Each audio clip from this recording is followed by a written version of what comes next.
भुवः स्वः तत्सवितुर्वरेण्यं भर्गो देवस्य धीमहि धियो यो नः प्रचोदयात्।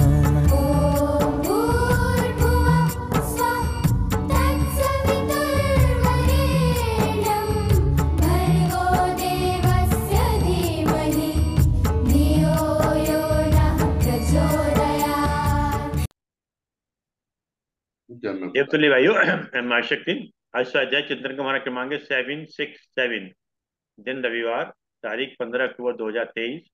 और आज हमारे बीच में विशेष रूप से आज आदरणीय प्रज्ञा शांडिल जी आई हैं। और आपका जो विषय है वो है अवसाद, कारण और निवारण, डिप्रेशन, कॉज एंड प्रिवेंशन। तो एक नया विषय है और आज के समय में काफी हद तक लोगों के अंदर अवसाद भी, डिप्रेशन भी, एंजाइटी भी आ रहा है। कुछ लोगों में कारण आता भी है, कुछ में निवारण भी होता है। तो कैसे हम इसको दूर करें, कैसे कुछ चीज़ों का ध्यान रखें। तो अब ज़्यादा समय नहीं लेते, आदरणीय एन के नेप साहब से निवेदन करता हूँ कि आज के उद्बोधन आदरणीय प्रज्ञा जी के विषय में 2 शब्द कहें। आदरणीय नेप साहब। बहुत बहुत धन्यवाद आदरणीय अरविंद शर्मा जी। आज हमारे परिवार में एक नया नाम जुड़ा है, प्रज्ञा शांडिल्य मैम का। और प्रज्ञा से आप समझ सकते हैं कि जिनको सत्य सत्य दोनों के विषय में जानकारी है तो वही प्रज्ञ हो सकता है। इन्होंने एमए किया हुआ है क्लिनिकल साइकोलॉजी से, डिप्लोमा किया हुआ है। और इस वक्त कहना चाहिए कि इसमें फर्दर रिसर्च कर रही हैं। She is doing research in that thing. She is counselling psychologist in the directorate of Delhi education, जो है वहां पर बच्चों की और बच्चों के साथ पेरेंट्स और टीचर्स की साइकोलॉजिकली, जिसे कहते हैं काउंसलिंग करना, कि आप लोग कैसे ट्रीट करना चाहिए बच्चों को, किस तरीके से बड़ा करना चाहिए, कैसे करना चाहिए। उसके अलावा she is a life skills educator है। She is a spiritual counsellor. 4 शहरों में इन्होंने काम किया और शहर भी अभी जुड़ते चले जा रहे हैं। 4 शहर में जैसे पूना है, मुंबई है, गाजियाबाद है, दिल्ली है। साइकोलॉजी को समझना किसी की भी, मतलब एक तो होता है कि आदमी की पर्सनालिटी समझना। जैसे आप कमरे के अंदर एंटर करते हैं, आप थोड़ा खाका समझ जाते हैं कि आदमी किस टाइप का, इसको कितनी देर किस टाइम देना है, या कितनी देर इसकी बातें सुननी है, या सिर्फ सुन के इसको भेज देना है, या इसको कुछ समझाना है। लेकिन अगर कोई अवसाद में चला गया है, उसके अंदर की जो वो भावना है जिसकी वजह से अवसाद गया, उस चीज को निकालने में कभी तो बहुत आसानी से निकल आता है, कभी दिनों लग जाते हैं उस चीज को ढूंढने में। उस चीज में मैम इज डूइंग रिसर्च। और आज का विषय भी वही है, अवसाद यानी कि डिप्रेशन, उसके क्या कारण है और निवारण किस तरीके से किया जा सकता है। कारण तो वही बताएंगे। वैसे मुझे तो लगता है कि शायद समाज का डर ही सबसे बड़ा कारण होता है कि इसको पता लग गया तो क्या होगा, और निवारण कैसे किया जा सकता है वो बताएंगे। और हमको उन चीजों को आज ना केवल सुनना है बल्कि अपने जीवन में उतारना है। Is very young, very energetic. और अभी हम लोग थोड़ी देर पहले बात कर रहे थे, तो well aware of the subject and well aware of the well being of the people at large. कैसे लोगों को सहायता की जा सकती है साइकोलॉजिकली। और मुझे लगता है कि आज के टाइम में अगर सबसे ज्यादा किसी को जरूरत है साइकोलॉजी की या साइकोलॉजिकल काउंसलिंग की, तो वो बच्चे और उनके पेरेंट्स हैं, कि वहाँ बहुत ज्यादा प्रॉब्लम्स होती जा रही। तो मैं स्वागत करूंगा आज मैडम प्रज्ञा शांडिल का, कि वो अवसाद के कारण और निवारण तो बताएं ही, और लेकिन जो उनका कोर सब्जेक्ट है उसके ऊपर भी थोड़ा सा प्रकाश डालेंगे। आपके उद्बोधन के लिए आपका स्वागत है। Thank you sir. Thank you uncle, सभी को प्रणाम। सबसे पहले तो मैं अरविंद अंकल का बहुत बहुत धन्यवाद कहना चाहती हूँ, because it is an opportunity for me कि आपने मुझे वो मौका दिया कि मैं अपनी कुछ बात यहाँ पे रख सकूँ। तो सबसे पहले आपका धन्यवाद। और स्टार्ट करने से पहले एक बार ईश्वरीय सत्ता को प्रणाम करते हुए गुरु वंदना कर लेते हैं। ओम गुरुर्ब्रह्मा गुरुर्विष्णु गुरुरेव महेश्वरा गुरु साक्षात् परब्रह्म तस्मै श्री गुरवे नमः। अखंड मन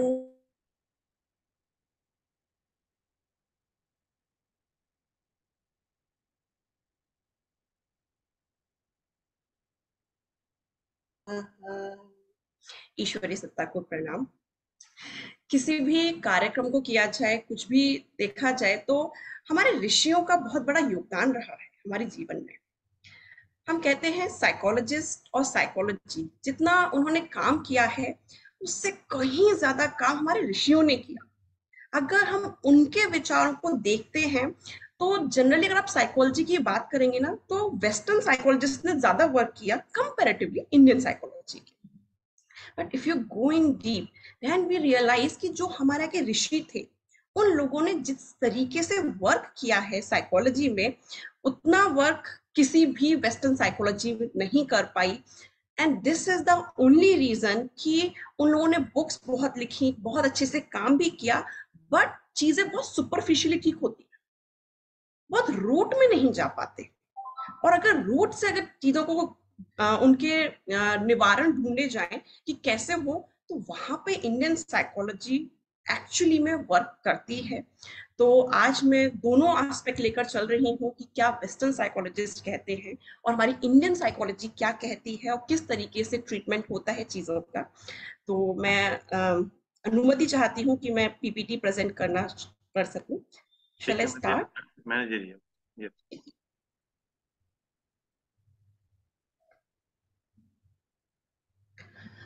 तो सबसे पहले जो हमारा आज का टॉपिक है डिप्रेशन,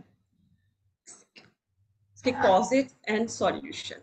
तो डिप्रेशन अगर मोटा मोटा देखा जाए तो हम सभी समझते हैं, एंड शायद सभी की लाइफ में हम सब लोगों ने एक बार जरूर देखा होगा कि कोई ना कोई एक पल ऐसा आया जब हमें भी लगा कि वी आर डिप्रेस्ड।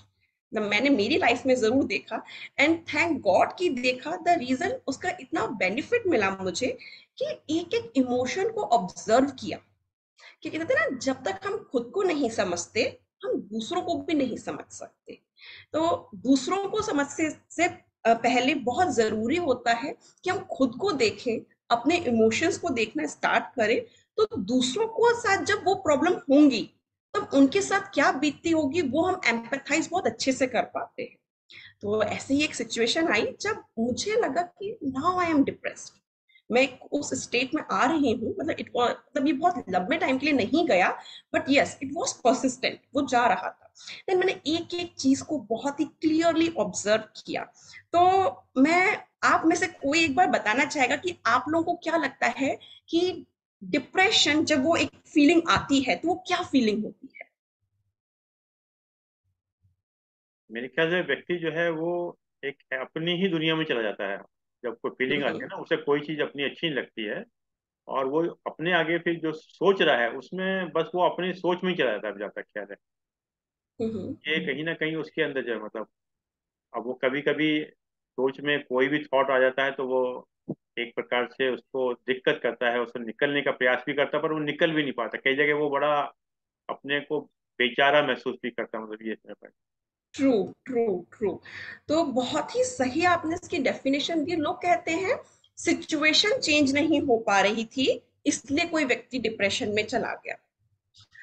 अभी सुशांत सिंह राजपूत का हम एग्जांपल ले सकते हैं कि उन्होंने सुसाइड किया। अभी गाजियाबाद में एक बहुत बड़ा होटल है यहाँ पे, तो उनके भी ओनर ने सुसाइड किया था। He was in depression actually, क्योंकि वो बहुत नोन थे, तो पता था कि हाँ वो डिप्रेशन की स्टेट में थे उस टाइम पे। तो ऐसा नहीं होता कि व्यक्ति सिचुएशन को चेंज नहीं कर पा रहा होता। होता क्या है, वो जो एक थॉट है, वो जो एक स्ट्रेस है जिससे हम कंटिन्यूअसली लड़ने की कोशिश कर रहे थे, बहुत ट्राई किया, लेकिन हम उस थॉट से या उस तनाव से बाहर नहीं आ पा रहे हैं। सिचुएशन चेंज नहीं हो रही, वो एक अलग बात होती है। लेकिन जब इंसान को लगता है कि वो जो एक अंदर पेन है, वो उस पेन से जब नहीं लड़ पा रहा होता, तो एक फील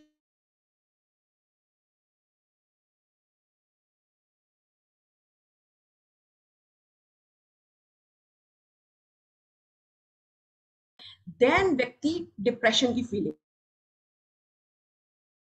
है। क्योंकि जनरली किसी भी डिप्रेशन को अगर आप देखोगे तो उसकी स्टार्टिंग होती है स्ट्रेस से।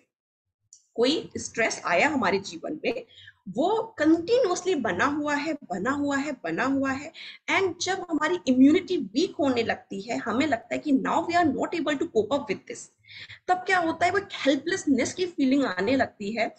और उस स्टेट में ना ही बॉडी काम करती है, ना ही माइंड वर्क करता है, और क्योंकि वही एक सुसाइड का रीजन भी बनता है जनरली, कि जब व्यक्ति को लगता है कि मेरे को जो इतना स्ट्रेस हो रहा है अंदर, वो इतना ज्यादा पेनफुल है कि शायद मेरे मर जाने से वो पेन खत्म हो जाए।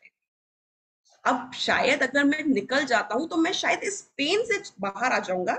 उसे ऐसा नहीं है कि वो सिचुएशन से ही बाहर आने की कंडीशन है, ऐसा लगता है कि वो बाहर कोई सिचुएशन है, बट इन रियलिटी ये जो माइंड में वो जो थॉट कंटिन्यूअसली चले जा रहे हैं और वो जो पेन क्रिएट कर रहे हैं, व्यक्ति उस पेन से बाहर आना चाहता है, और जब वो नहीं आ पा रहा होता तभी वो एक डिप्रेशन की स्टेट में चला जाता है। तो एक जनरल जो डेफिनेशन दी जाती है डिप्रेशन की, वो ये है कि depression is an illness characterised by persistent sadness, लगातार कुछ चीज बनी हुई है, and a loss of interest in activities. Natural है, अगर माइंड में हम हेल्दी नहीं है, हैप्पीनेस की फीलिंग नहीं है, तब हम किसी भी एक्टिविटी में सारा इंटरेस्ट चला जाता है, वी फील वेरी लो, और हम जनरली वी फील लाइक सो जाते हैं। व्यक्ति सोना शुरू कर देता है क्योंकि उसकी एनर्जी खत्म हो चुकी है, वो काम करने के लिए जिस माइंड की एनर्जी की जरूरत है वो नहीं रह जाती। Loss of interest in activities you normally enjoy, accompanied by an inability to carry out daily activities for at least 2 weeks.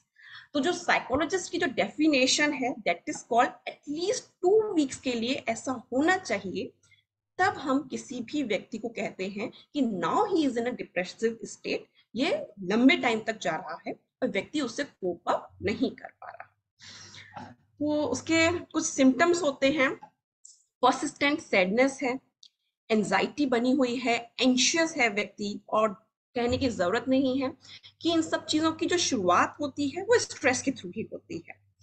Feeling of irritability, frustration इंसान के अंदर क्रिएट हो जाता है। आप नॉर्मली भी देखेंगे कि आप बहुत ज्यादा तनाव में हैं और आप कुछ काम कर रहे हो, घर में छोटा सा बच्चा हो आके बोलने लगे, बहुत प्यारी भी बात बोलेगा तो भी शायद हम उसे बहुत गुस्से से आंसर दे पाते हैं, हम उसके लिए वो रेस्पॉन्ड नहीं कर पाते, एक रिएक्शन आता है हमारी साइड से, because we are in our own state and we feel कि ये जो हम थॉट्स चल रहे थे माइंड में वो इंटरप्ट हो रहे हैं, इसलिए वो फ्रस्ट्रेशन हमारा बाहर निकल के आता है।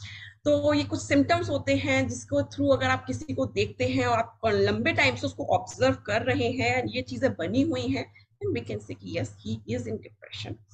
फीलिंग ऑफ गिल्ट समटाइम्स हो भी सकती है। वर्थलेसनेस, ये डेफिनेटली फीलिंग आ जाती है कि मेरी शायद कोई वर्थ ही नहीं है इस संसार में, मैं यूजलेस हूँ, मैं इस चीज से बाहर नहीं आ पा रहा। बिकॉज रीजन क्या होता है कि व्यक्ति एक ही एस्पेक्ट पे फोकस कर रहा है, वो जो बाकी दूसरे एस्पेक्ट है उसकी लाइफ में उन्हें वो फोकस ही नहीं कर पा रहा होता। लाइक बहुत लोगों के लिए एक सपना होता है कि उनके पास एक बड़ा सा घर हो, एक अच्छी सी गाड़ी हो, एक फैमिली हो, दे हैव देयर ड्रीम्स। लेकिन ऐसा क्यों होता है कि गाड़ी भी है, बहुत बड़ा घर भी है, सब कुछ जो मैटेरियलिस्टिक चीजें हमें दिखाई देती हैं, उसके बाद भी व्यक्ति सुसाइड कर लेता है और वो डिप्रेशन में जाता है। द ओनली रीजन कि वो एक ही पर्टिकुलर एस्पेक्ट पे वो जिससे कंटिन्यूअसली लड़ रहा है, वो केवल उसी बात पे फोकस कर पा रहा है, और जो बाकी अदर चीजें हैं जिन चीजों के लिए हम ग्रेटिट्यूड फील कर सकते हैं, हैप्पीनेस फील कर सकते हैं, वहां से हमारा शिफ्ट चला जाता है। ये चीज डिप्रेशन लेकर आती है व्यक्ति के अंदर। Decreased energy, fatigue, feeling slow down, concentration चला जाता है, डिफिकल्टी इन स्लीपिंग, समटाइम बहुत ज्यादा सोना शुरू हो जाता है, या फिर वो डे टाइम में सोना ज्यादा होगा और जब रात का टाइम आएगा उस टाइम पे क्योंकि एनर्जी इतना ज्यादा माइंड में प्रेशर हो जाता है कि इनसोम्निया की प्रॉब्लम्स भी स्टार्ट हो जाती है लोगों को, कि फिर उस टाइम पे उन्हें नींद नहीं आती।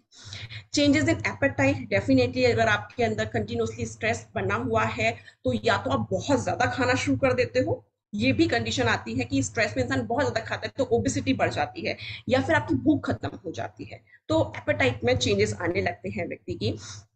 अनप्लान्ड वेट चेंजेस, वो बहुत गेन भी हो सकता है, कम भी हो सकता है, दोनों चीजें होती हैं।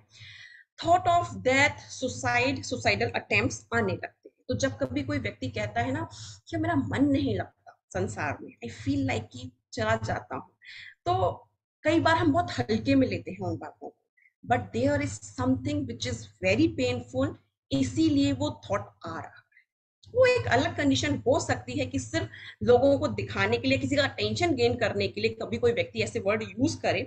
अगर कोई आप किसी को जानते हो वो एक नॉर्मल कंडीशन में है, उस कंडीशन में व्यक्ति कह रहे हैं ना, यार मन नहीं लगता मेरा आजकल संसार में, आई फील लाइक यार चलना चाहिए, बहुत हो गया, वो बहुत हंस के बोलेगा। डिप्रेशन इज नॉट लाइक कि व्यक्ति आपको बहुत ही रुआसा सा दिखाई देगा, वो एक बहुत नॉर्मल नजर आते हुए, एक बहुत मुस्कुराते हुए चेहरे के पीछे भी हो सकता है। तो हमें ऐसा लगता है यार ये तो नॉर्मल ही तो है, हंस बोल रहा है, इसको कैसे डिप्रेशन हो सकता है। इट्स अ मिथ कि वो जो एक नॉर्मल चेहरा दिख रहा है उसके पीछे कितना पेन छुपा हुआ है, शायद वी डू नॉट नो। और जब ऐसी बातें निकल के आती हैं देन वो एक ट्रिगर है, there is something which is going very deep and he is in pain but he is not able to cope up with that and open up, क्योंकि हमारे पास वो मित्र नहीं होते, वो सहृदय मित्र जिन्हें कहते हैं ना, जहां हम खुल के अपनी बात रख सके। बिकॉज हम सबके मन में एक बहुत बड़ी फीलिंग रहती है, लोग क्या सोचेंगे। हमारा सारा का सारा बहुत बहुत बड़ा एक वो रहता है मन में, ये मेरे बारे में क्या सोचेंगे, ये मेरा मजाक बनाएंगे, मैं इनके सामने ये बातें खुल के नहीं रख सकता, शायद ये मेरी बात को बाहर बोल देंगे। और जब लोगों के पास अपने फ्रेंड्स नहीं होते जिनके साथ वो अपने दिल को खोल कर बात कर सके, तो पंडित श्री राम शर्मा आचार्य जी ने बहुत ही स्ट्रांगली ये चीज लिखी है कि एक सहृदय व्यक्ति जरूर होना चाहिए हमारे पास। मित्रता बहुत ही इंपॉर्टेंट है, मित्रों का, फ्रेंड्स का रोल हमारी लाइफ में बहुत ज्यादा इंपॉर्टेंट होता है। जब वो हमारे पास होते हैं और हम अपना दिल खोलकर उनके सामने रख पाते हैं तो हम ऐसी किसी भी चीजों से बच जाते हैं, क्योंकि जब हम बोलते हैं, खोलते हैं, तो उसके सॉल्यूशंस निकल कर आते हैं। तो खुद को खाली करना बहुत जरूरी होता है। कुछ और भी सिम्टम्स होते हैं like involve changes in mood, mood में बहुत ज्यादा स्विंग्स होने लगते हैं व्यक्ति को, इंक्रीज्ड एंगर, इरिटेबिलिटी, बहुत ज्यादा गुस्सा आने लगता है, रेस्टलेसनेस बढ़ जाती है, हम विड्रॉ करने लगते हैं बहुत सारी अपनी एक्टिविटीज से, इम्पल्सिविटी बहुत ज्यादा बढ़ जाती है। और ये बहुत कॉमन हो चुका है आज की डेट में कि लोग अल्कोहल यूज करने लगे। आप मतलब अब तो मतलब मेरे तो बहुत सारे नोन हैं लोग जो बोलते हैं अच्छा स्ट्रेस ना, चलो चिल आउट करते हैं, ड्रिंक कर लेते हैं, उससे हमारे स्ट्रेस चला जाएगा। बिकॉज क्या होता है ड्रिंक्स में या किसी भी तरीके के नशे की अगर आप बात करते हैं कि वो फॉर अ टाइम भी उस स्टेट से आपको बाहर ले जाता है। वो जो एक बहुत नेगेटिव फीलिंग बनी हुई है किसी व्यक्ति के अंदर, उससे नशा क्या करता है कि उस स्टेट से थोड़ी देर के लिए बाहर ले जाता है, वो न्यूरॉन्स पर इफेक्ट डालता है और व्यक्ति को लगता है शायद मेरी प्रॉब्लम सॉल्व हो जाती है, बिकॉज उसको प्रॉब्लम स्ट्रेस दिखाई दे रहा है और for a time being drug ने वही इम्पैक्ट डाला। बट लेटर ऑन क्या होता है, एडिक्शन स्टार्ट हो जाता है उन चीजों का भी, क्योंकि वो जो एक ड्रग है वो एक मेडिसिन के जैसे वर्क कर रही है, उसकी उतनी डोज काम नहीं करती उतना प्लेजर देने के लिए, एंड नेक्स्ट टाइम आपको और ज्यादा उसका डोज लेना पड़ता है, एंड धीरे धीरे इम्पैक्ट और ज्यादा डालने लगता है। और लेटर ऑन स्टेज आती है, मतलब बहुत जल्दी भी आ सकती है, वो वेरी करती है इंडिविजुअल टू इंडिविजुअल, कि हम अडिक्ट हो जाते हैं अल्कोहल के या ड्रग्स के, इस तरीके की चीजों के। Isolating from family and friend बहुत नॉर्मल है। जब भी कोई व्यक्ति डिप्रेशन में जाएगा वो पार्टीज अवॉइड करना शुरू कर देगा, या फिर फैमिली से आइसोलेट होने की कोशिश करेगा, या फिर अकेले रूम में बहुत टाइम स्पेंड करने लगेगा। तो अगर ऐसा कभी भी किसी के साथ दिखाई देता है देन यू कैन, मतलब this is the trigger points कि देयर इज समथिंग रॉन्ग जो कि जा रहा है। अगर हमारे घर में वो बच्चे होते हैं, वो हमारे स्पाउस भी हो सकते हैं या फिर कोई बड़े भी हो सकते हैं, उन सभी के साथ ऐसे समय में एक ही जो दवाई काम करती है वो है, आप प्लीज उनके साथ बैठिए, उनसे बातें करिए, जितना ज्यादा अपनापन दिया जा सकता है कि वो व्यक्ति आपके साथ खुल सके। खुलकर जितना ज्यादा वो व्यक्ति बात करेगा उतनी ही जल्दी उस स्टेट से बाहर आया जा सकता है। दूसरा, जितनी जल्दी स्टेट में किसी व्यक्ति को ओपन अप किया जा सके वो उतनी ही जल्दी बाहर आ जाएगा। जितने लंबे टाइम तक डिप्रेशन जाता है, जितना लंबा इस टाइम वो खींचेगा, उतना ही टाइम उनको वापस से ठीक होने में लग सकता है। तो क्योंकि हम अवेयरनेस के साथ भी इसको सीख रहे हैं, अगर हमारे साथ ऐसा कुछ भी हो रहा है तो please try to find out the friends जहां हम बात कर सकें खुलकर, और अगर किसी दूसरे के साथ ऐसा हो रहा है, तब उनके वो सहृदय हम मित्र बन सके जहां हम उन्हें जज ना करें। क्योंकि हम लोगों की भी एक टेंडेंसी होती है तो ऐसे ही करते, छोड़ना, छोटी सी ही बात तो है, नहीं वो हमारे लिए छोटी सी बात हो सकती है, हो सकता है वो उस व्यक्ति के लिए बड़ी है। तो आगे हम बात करते हैं कि कॉजेस क्या क्या हो सकते हैं। There can be many causes. आप एनवायरमेंट में जितनी भी चीजें देख सकते हैं वो सभी कॉजेस हो सकती है। वो किसी का डाइवोर्स भी हो सकता है, किसी बच्चे का वो ब्रेकअप भी हो सकता है, किसी का ब्रेन की अगर कोई बहुत अलग न्यूरॉन की प्रॉब्लम चल रही है, वो एक बायोलॉजिकल रीजन भी हो सकता है। उसके अलावा क्या हो सकता है, स्ट्रेसफुल कोई लाइफ में इवेंट आया है, किसी की जॉब चली गई है, किसी के पास लोन बहुत ज्यादा है और वो उसके साथ चुका नहीं पा रहा है। तो वो न्यूमरस कंडीशंस हो सकती हैं जहां से कि वो स्ट्रेस क्रिएट हुआ और वो चीज परसिस्टेंट कर रही है, बहुत लॉन्ग टाइम तक जा रही है, हम कोप अप नहीं कर पा रहे, तो वो डिप्रेशन में चेंज हो जाती है। तो brain chemistry, genetics, stressful life events मैंने अभी डिस्कस किया। मेडिकल कंडीशंस हो सकती हैं, किसी को बहुत प्रोलॉन्ग्ड बीमारी हो। लड़कियों में ऐसा खासकर होता है कि वो ब्यूटी कॉन्शियस होती हैं, एंड समटाइम्स अगर ऐसी कोई चीज हो जाए उनके साथ में कि जो उनकी ब्यूटी पर ही आंच आ रही है। इनफैक्ट लड़कों में मैंने ये चीज देखी है। ये आई रिमेम्बर मेरे कॉलेज में एक मेरा ही क्लासमेट था, तो उसके सारे बाल जा रहे थे, तो वो बहुत ज्यादा टेंशन में आ गया था उस टाइम पे। तो वो एक सेल्फ कॉन्फिडेंस जब जाने की कंडीशन आती है, वो रीजन कुछ भी हो सकते हैं, वो कोई छोटा भी हो सकता है और कोई बड़ा भी हो सकता है। तो उन कंडीशंस में भी ऐसा हो सकता है कि डिप्रेशन की स्टेट आए। कुछ मिथ्स भी जुड़े हुए हैं कि डिप्रेशन क्या है। तो डिप्रेशन इज जस्ट सैडनेस, जैसे कि अभी शुरू में ही अंकल ने मुझसे क्वेश्चन किया था कि एग्जैक्टली क्या है, हमें भी कई बार समझ में नहीं आता। तो ऐसा नहीं है कि depression is just a sadness, मैंने पहले क्लियर किया कि वो परसिस्टेंट होता है और 2 वीक्स के लिए एटलीस्ट माना जाता है कि वो चीज परसिस्टेंटली कंटिन्यूसली जा रही हो। Depression is a sign of weakness?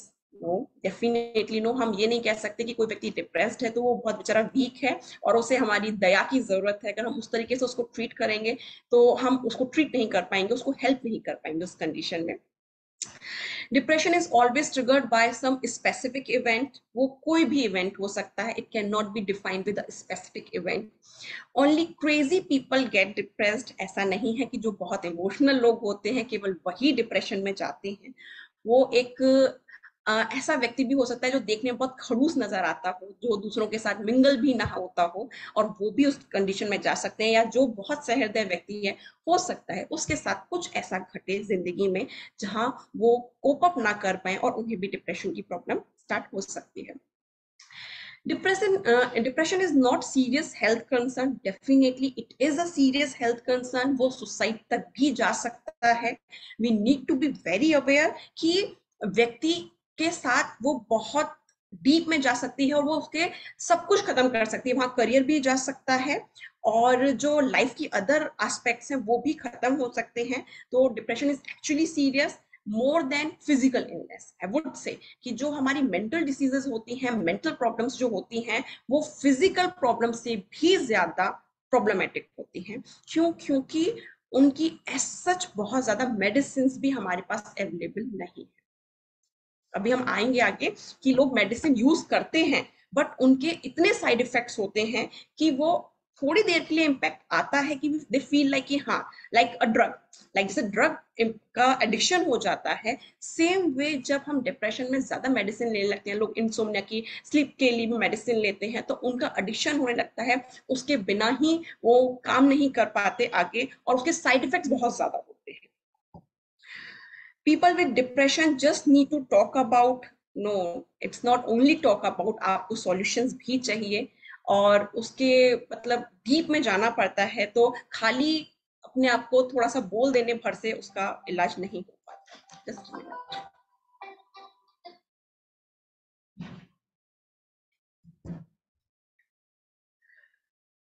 अभी तक जो हम बात कर रहे थे वो साइकोलॉजिकल पॉइंट ऑफ व्यू से बात कर रहे थे, जो हमारे साइकोलॉजिस्ट बोलते हैं कि क्यों होते हैं, कि हमने देखा कि कुछ एनवायरनमेंट में इस तरीके के स्ट्रेसर्स हैं जिसकी वजह से वो चीजें क्रिएट होती हैं। वो बहुत विजिबल चीजें हैं, बहुत वैलिड भी हैं, वो दिखती हैं कि हाँ भाई अभी कुछ ऐसा हुआ है जिसकी वजह से ये प्रॉब्लम क्रिएट हुई है।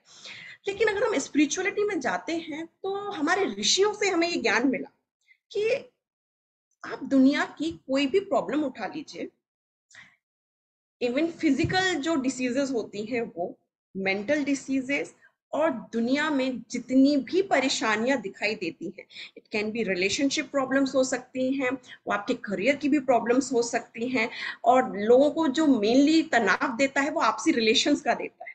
वो तनाव किसी बाहरी व्यक्ति के साथ भी रिलेशन हो सकता है, किसी घर के व्यक्ति के साथ भी relation, it can be any relation.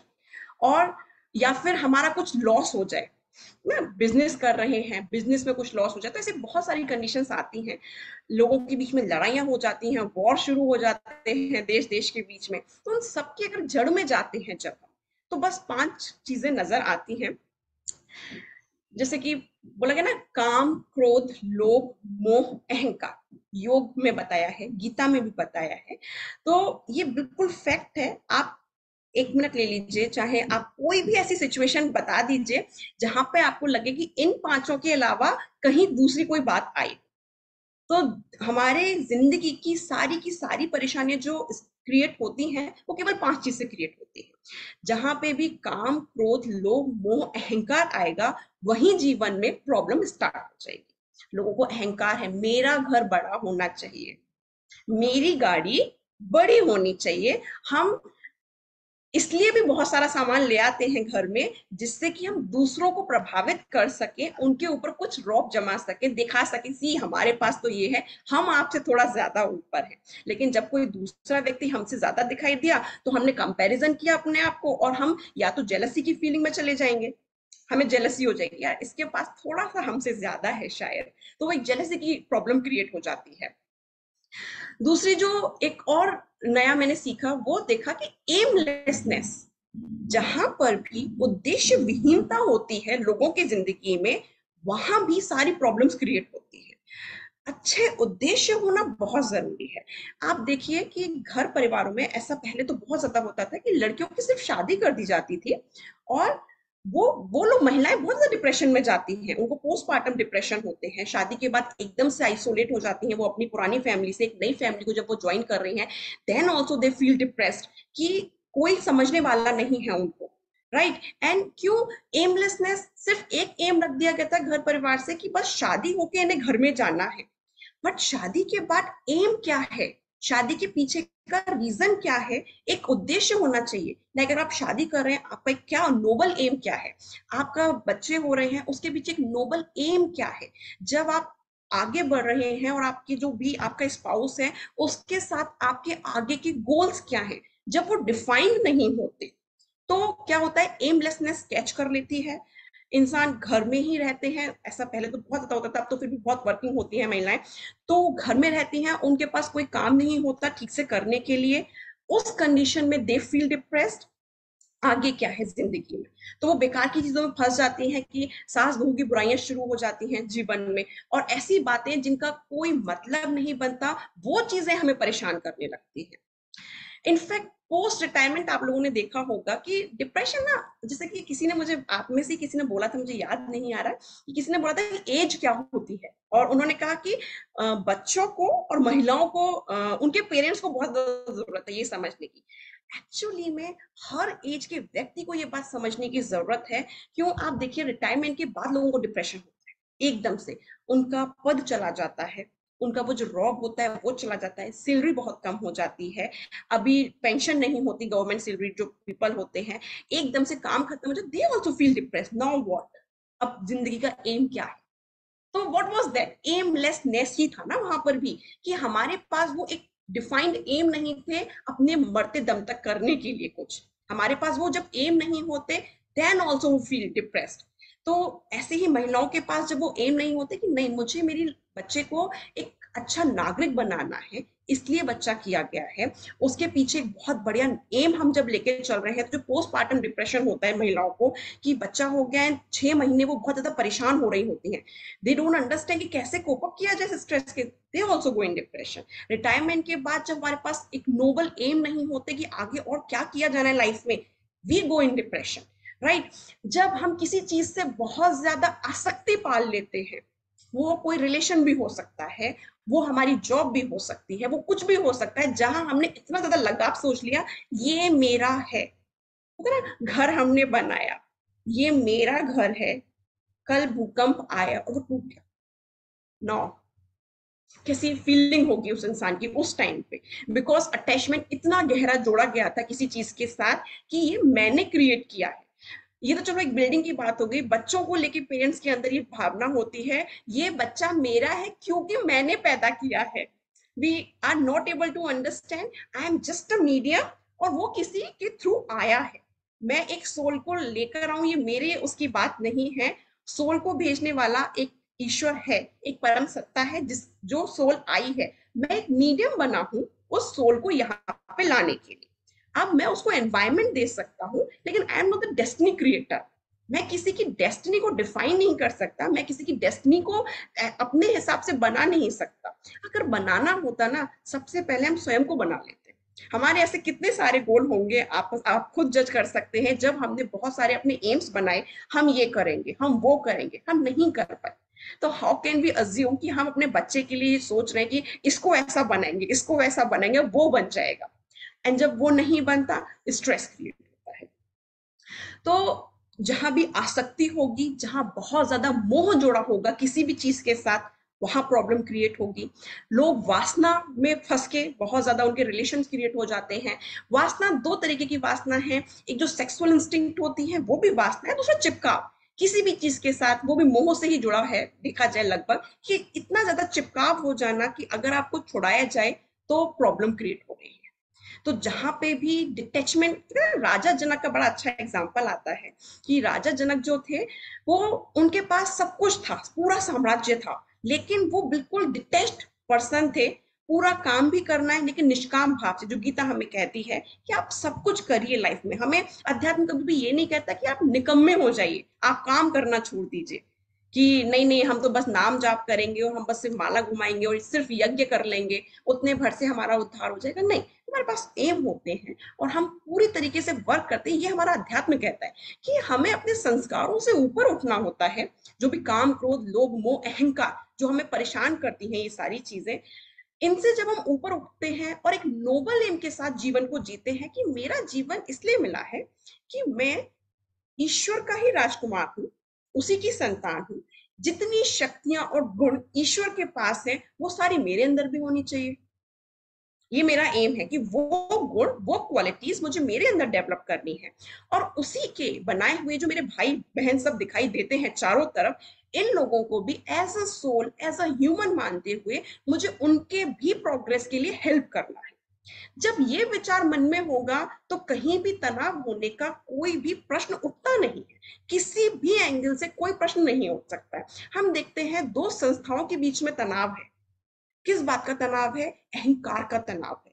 अगर वो संस्थाएं बेसिक कोड जो है स्पिरिचुअलिटी का, वो ये देख सके we all are soul, right, एक सोल। अच्छा ये भी देखिए, रामकृष्ण परमहंस आते हैं, क्या वो पूरे संसार का उद्धार हो गया उसी टाइम पे? नहीं हुआ। पंडित श्रीराम शर्मा जी आते हैं, उन्होंने करोड़ों लोगों की जिंदगी बदल दी, पर क्या पूरा संसार बदल गया है? अभी नहीं बदला है। कृष्ण भगवान जब आए तब भी युद्ध हुए, राम भगवान जब आए तब भी युद्ध हो रहे थे। यानी कि ये देखने में आता है कि हर सोल की कितनी ज्यादा इंपॉर्टेंस है। हम आपस में ही कंपटीशन करना शुरू कर देते हैं। Like I am a psychologist, और अगर कोई किसी दूसरे साइकोलॉजिस्ट को मैं देखूं कि वो बहुत प्रोग्रेस कर रहे हैं एंड आई फील जेलस, तो ये कितनी बड़ी बेवकूफी होगी मेरी। क्या मैं सबको बदल सकती हूँ? नहीं, वो मेरी कैपेसिटी का पार्ट नहीं है। तो these are my supportive souls जो कि सहयोग दे रही हैं इस संसार को अच्छा बनाए रखने में। अगर हमारे चारों तरफ का वातावरण अच्छा ना हो, सोचिए क्या हम अच्छे से जी पाएंगे? तब भी नहीं जी सकते हैं हम लोग अच्छे तरीके से। तो हम सबका जो एनवायरमेंट है उसको बढ़िया बनाने के लिए ये जितनी भी संस्थाएं हैं, अलग अलग संस्थाएं हैं, अलग अलग लोग हैं, वो जिस भी रूप में अपना सहयोग दे रहे हैं, योगदान दे रहे हैं, इधर यू आर एडवोकेट, इधर यू आर अ जज, you are in working in income tax, you are working as a psychologist और एनी करियर, ये सब वो लोग हैं जिन सबके सहयोग से एक समाज डेवलप हो रहा है और लोगों के अंदर ज्ञान जा रहा है। जब वो अच्छे बनेंगे, हमारी आने वाली पीढ़ियों के लिए भी वो एक अच्छा एनवायरनमेंट क्रिएट होगा जो उनके लिए बहुत सपोर्टिव बनेगा। अगर चारों तरफ लोग चोरी करने लग जाएं, चारों तरफ ही गंदे लोगों का जमावड़ा अगर हो जाएगा, तब क्या हम रह पाएंगे या हमारी आने वाली पीढ़ियां सर्वाइव कर पाएंगी? नहीं कर पाएंगी। तो हम लोग कंपैरिजन, जो डिप्रेशन क्रिएट होता है, ये सारी चीजें कहाँ से निकल कर आ रही हैं? हम कंपैरिजन में जी रहे हैं। सारा तनाव कहाँ से निकल कर आ रहा है? एग्जैक्टली अगर आप देखा जाए तो बेसिक रिक्वायरमेंट्स किसी भी व्यक्ति के लिए बहुत थोड़ी सी ही होती हैं। बेसिक रिक्वायरमेंट्स तो बहुत थोड़ी सी हैं। थोड़ा सा घर हो रहने के लिए, ठीक सी जॉब हो, खाने पीने का आपका टाइमली आ रहा है, these are the basic requirements। वो अगर कंप्लीट हो जाती हैं, उसके बाद जो हम अननेसेसरी का स्ट्रेस क्रिएट करते हैं, डेफिनेटली हम सबको बहुत प्रोग्रेसिव होना चाहिए, वो सोल की नीड है, बट प्रोग्रेसिव होने में तो एक मजा है, एक आनंद है कि हम हर दिन कुछ नया सीख रहे हैं, हम सहयोग देते जा रहे हैं, हम हर दिन अपनी हेल्थ को भी आगे बढ़ा रहे हैं, हम अपने फ्रेंड्स के साथ भी अपना अच्छा एक एनवायरनमेंट क्रिएट कर रहे हैं और हर तरीके से हमारी क्या हो रही है, एक प्रोग्रेस हो रही है। तो जहां प्रोग्रेस है वहां आनंद है। लेकिन जब प्रोग्रेस में करते करते हम कहाँ प्रॉब्लम में फंसते हैं? कंपैरिजन में। मेरी प्रोग्रेस कम हो रही है और किसी दूसरे की प्रोग्रेस ज्यादा हो रही है। तो जहां भी ऐसा भाव डेवलप होने लगेगा, हम कंपैरिजन में जाने लगेंगे, वी विल क्रिएट स्ट्रेस। फिर दूसरी प्रॉब्लम आती है लोगों के साथ, लोग क्या कहेंगे। अगर मैं वो अहंकार है ये हमारे अंदर का कि मैं अपने आप को एक्सेप्ट नहीं कर पा रहा हूं, कि जैसे मैंने अभी एक एग्जांपल लिया कि एक 5 स्टार होटल के जो मालिक थे भाई, उन्होंने जब सुसाइड किया तो उनके ऊपर बहुत सारा लोन था, और एन एग्जांपल मान लेते हैं, चलो लोन था भी, तो देयर इज नो एक्सेप्टेंस कि मैं इस चीज को एक्सेप्ट कर लूं, हाँ हुआ है कुछ और इसके अदर सॉल्यूशंस भी हो सकते हैं। इट्स ओके अगर होटल बिक भी जाता है तो इट्स ओके, लीव, बिक जाएगा, क्या हो जाएगा उस चीज से। लेकिन हम लोग, हमारे मन में वो एक फीलिंग है कि लोग क्या कहेंगे। हम उस स्ट्रेस में इतने ज्यादा होते हैं कि फिर हम अदर एस्पेक्ट भी देखना भूल जाते हैं और हमें ये समझ में नहीं आता इंटरनली कि हमारे अंदर जो अहंकार है, जो अहम भाव है, वो हमें परेशान कर रहा है, ना कि एक्चुअल सिचुएशन। तो जब वो बात समझ में नहीं आती है, लोगों के अंदर सेल्फिशनेस एक्चुअली इतनी ज्यादा बढ़ गई है, घरों में रिलेशन उतने ज्यादा ओपन और इतने ज्यादा सहृदय नहीं रहे कि जहां व्यक्ति खुलकर अपनी बात कह सके। क्यों? क्योंकि हम सब एक बहुत ही डील में फंसते जा रहे हैं। इनफैक्ट अब तो शादियां भी ये देख के की जाती हैं, तुम्हें मुझसे क्या मिलता है और मुझे आपसे क्या मिलता है। एक डील है, एक बिजनेस है, और जब वो बिजनेस लगता है कि नहीं मेरा शायद ज्यादा जा रहा है, तो डिवोर्स केसेस बढ़ने लग जाते हैं, लोगों को सेल्फिशनेस बढ़ जाती है, क्योंकि वहां नोबल एम्स नहीं है, एमलेसनेस है ना, शादी करने के पीछे भी कोई एम नहीं है। इसी तरीके से जब हम कोई बिजनेस खड़ा कर रहे हैं या कोई भी ऐसा काम कर रहे हैं जहां पर हमारे पास नोबल एम्स नहीं है, फिर क्या होता है, हम अहम भाव से आगे बढ़े थे, उसी वे में सब कुछ करने की कोशिश की थी, मेरा नाम होगा, मेरा यश होगा, मेरा पद होगा, मैंपन ने परेशान किया। अब वहां पे कोई भी बात अड़ जाती है, हम उस स्टेज से कोप अप नहीं कर पा रहे हैं, और एट द एंड क्या होता है, चीजें चल रही हैं और डिप्रेशन की स्टेट आ जाती है, और इंसान किसी भी एक ऐसी स्टेट आती है माइंड की जब वो अदर एस्पेक्ट पे फोकस ही नहीं कर पा रहे।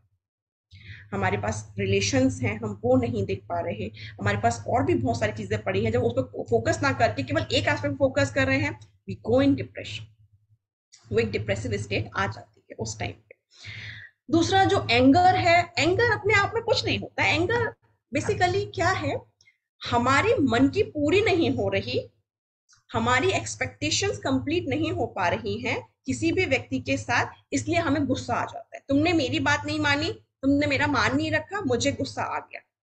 तो बेसिकली एंगर तो एक वीकनेस ही है, जब हमारे अंदर वो उतनी ज्यादा समझ नहीं है। तो जिन लोगों को भी बहुत ज्यादा अगर गुस्सा आ रहा है, तो वहां पे स्थिरता की कमी है, जब वो स्थिरता नहीं होती, हम एंगर में फंसते हैं, और लोग एंगर में क्या क्या नहीं कर देते, लोग मर्डर कर देते हैं एक दूसरे का, वो एक दूसरे की जान लेने तक पे भी आ जाते हैं, उसमें भी उन्हें संकोच फील नहीं होता कि हमने कुछ गलत किया है। तो बहुत बड़ी बड़ी कहानियां बन जाती हैं, वो इस क्रोध में आके, वो अहम भाव में आके ही बनती हैं, इनके अलावा कोई दूसरी चीज नहीं होती।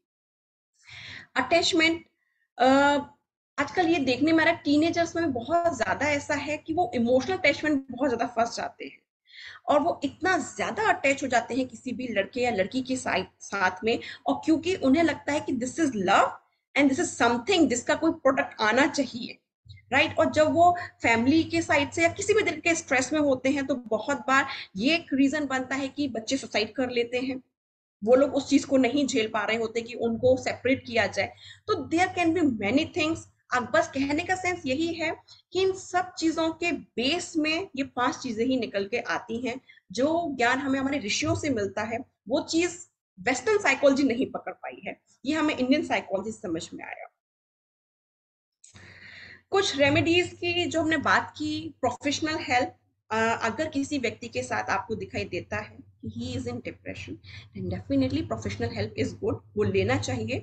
क्योंकि अगर हमारे पास वो उतनी समझ ना डेवलप हो पाए कि हम उनको बहुत अच्छे से हेल्प कर पा रहे हैं, नहीं कर पा रहे हैं, तो प्रोफेशनल हेल्प की बहुत जरूरत होती है।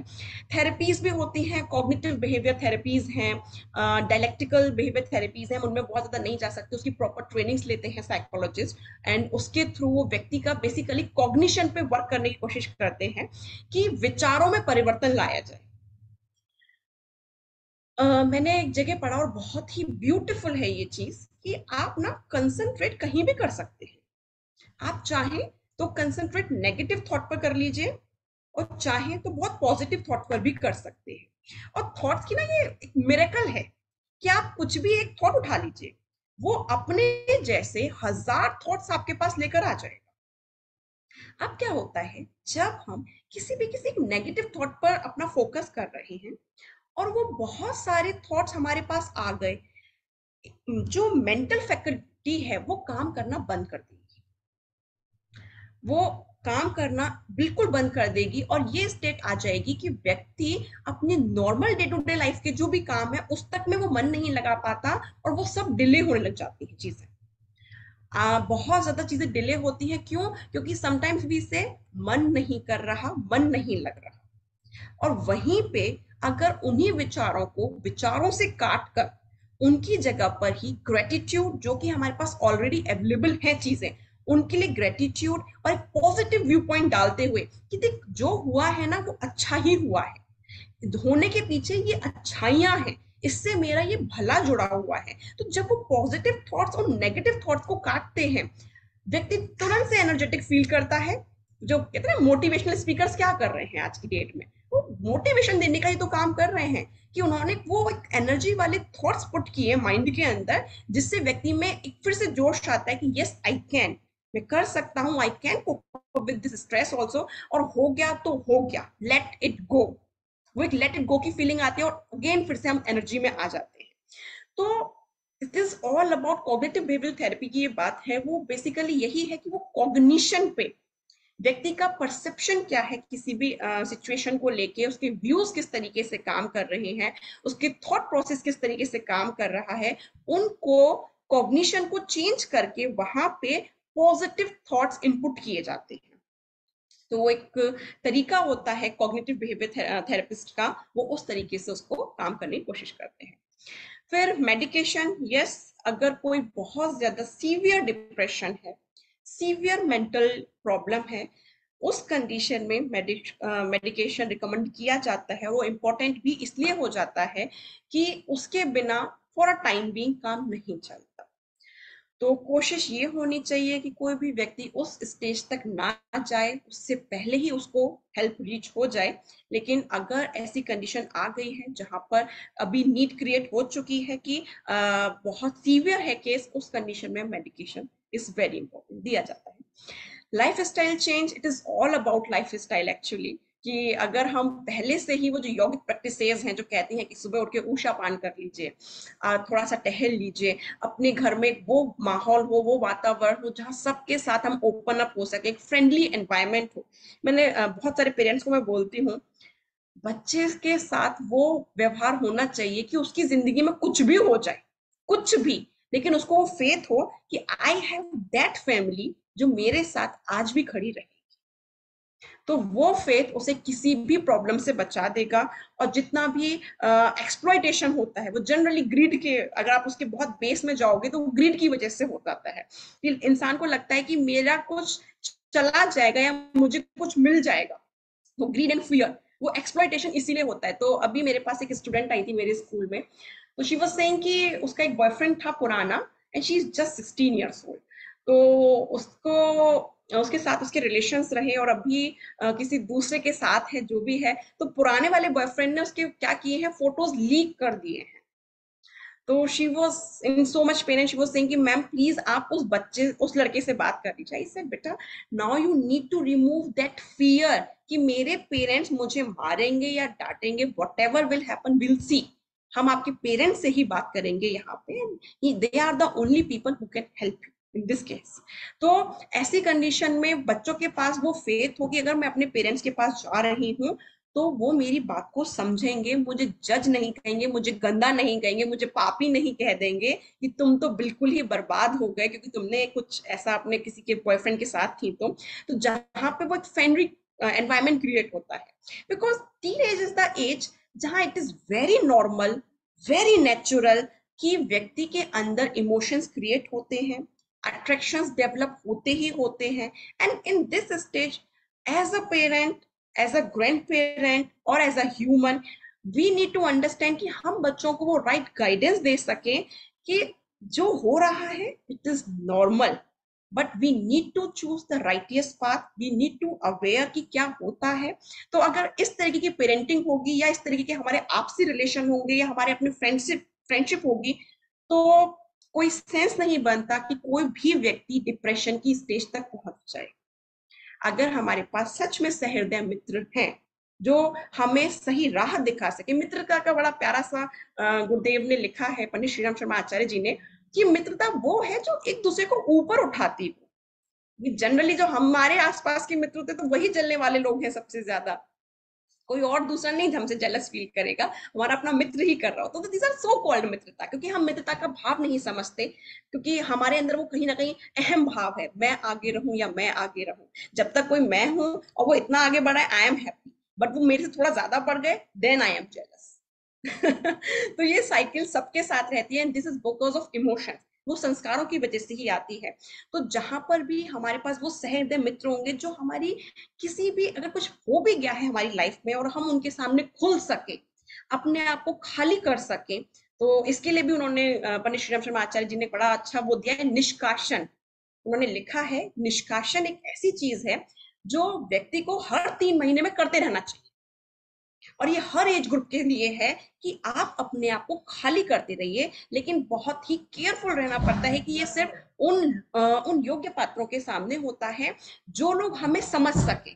तो उन्होंने बड़ा अच्छा टर्म दिया है इसके लिए, एलिजिबल पीपल, योग्य पात्र, सिर्फ उनके सामने ही आप खाली कर सकते हो, सिर्फ उनके सामने ही आप खुद को एम्प्टी कर सकते हो। अदरवाइज हो सकता है कि लोग आपकी बातों को फायदा उठाएं, या कोई भी आपसे कोई गलती भी हुई है उस चीज का फायदा उठा के और आपका वो फैला दे, तो उससे आपका भला ना होकर नुकसान होने की संभावना बहुत बढ़ जाती है। तो वो आपके घर का कोई भी व्यक्ति हो सकता है, कोई लड़कियों में भी प्रॉब्लम हो सकती है, वो एनीवेज नॉट अबाउट जेंडर, हम जेंडर में नहीं जा सकते। तो निष्कासन is important, friendship is important. अगर ये चीजें हमारे साथ रहेंगी तो डिप्रेशन की स्टेज तक हम नहीं जाएंगे। Please just give me 2 minutes, एक सेकंड।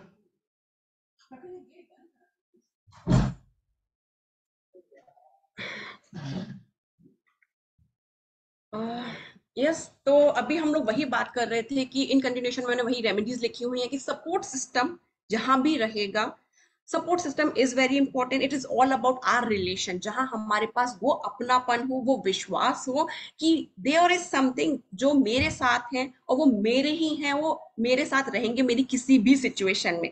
तो जहां भी प्यार है वहां डिप्रेशन नहीं है।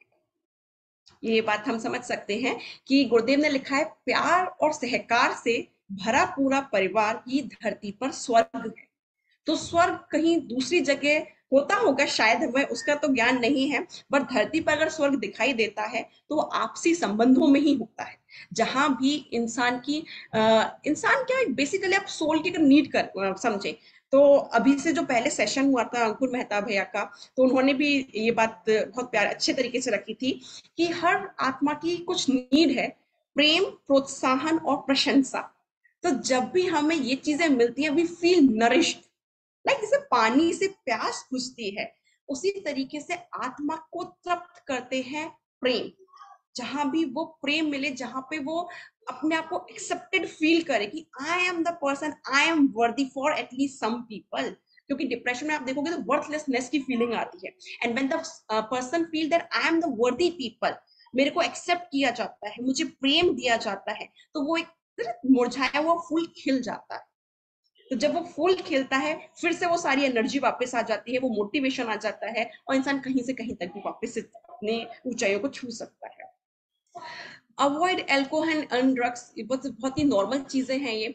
माइंडफुलनेस एंड मेडिटेशन, ये कहा जाता है mindfulness meditation, but I have experience this thing कि ये बहुत ज्यादा वर्क तब तक नहीं करती जब तक आपके पास वो पॉजिटिव थॉट्स की पावर ना, क्योंकि एक व्यक्ति को जो इस स्टेट में ऑलरेडी है, एंड जब आप उसको बिठा देते हैं आइडल, यू नो, कि अब आप मेडिटेशन करिए, तो meditation is a higher state.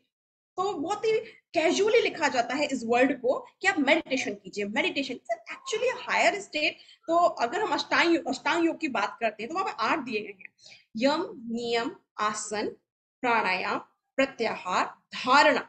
तो 6 स्टेप पहले हैं, यम, नियम, आसन, प्राणायाम, प्रत्याहार, धारणा। उसके बाद आती है स्टेट ध्यान की, and then is the higher state samadhi. और लेकिन हम लोग बहुत ही कैजुअली बोलते हैं कि आप ध्यान कीजिए, ध्यान कीजिए, बेसिकली वो ध्यान नहीं हो सकता, वो एक गाइडेड चीज जरूर हो सकती है कि नाउ लाइक काइंड ऑफ प्राणायाम, कि हम ये एनर्जी फील करें कि हमारी साइड पॉजिटिव एनर्जी आ रही है, और जितनी हमारी परेशानियां हैं, नेगेटिविटी है, वो हमसे दूर जा रही है। तो इस चीज को ये कहना कि गाइडेड प्राणायाम ज्यादा इफेक्टिव होगा कंपैरेटिवली मेडिटेशन कहने की, बिकॉज अगर किसी व्यक्ति को आइडियली बिठा दिया जाए कि now you just watch your thoughts, तो उस टाइम पे वो बेचारा फंस जाएगा। तो उसके लिए एक बहुत ही पॉजिटिव थॉट्स और बहुत बेस होना इज मस्ट, कि तब वो उन थॉट्स के साथ में मेडिटेशन कर सकते हैं। Otherwise it is not recommended, at least from my side, कि अगर किसी व्यक्ति को बिल्कुल भी इन चीजों की नॉलेज नहीं है ना, ऐसे कि आप ऐसे बैठ जाइए और आपको मेडिटेशन हेल्प करेगा, तो उतना इम्पैक्ट नहीं जा सकता उस चीज का। कीप अ जर्नल, कि किस तरीके से थॉट्स काम कर रहे हैं, फीलिंग्स काम कर रही हैं। Social engagement, seek professional advice and nutrition, routine structure, monitor your progress, educate yourself.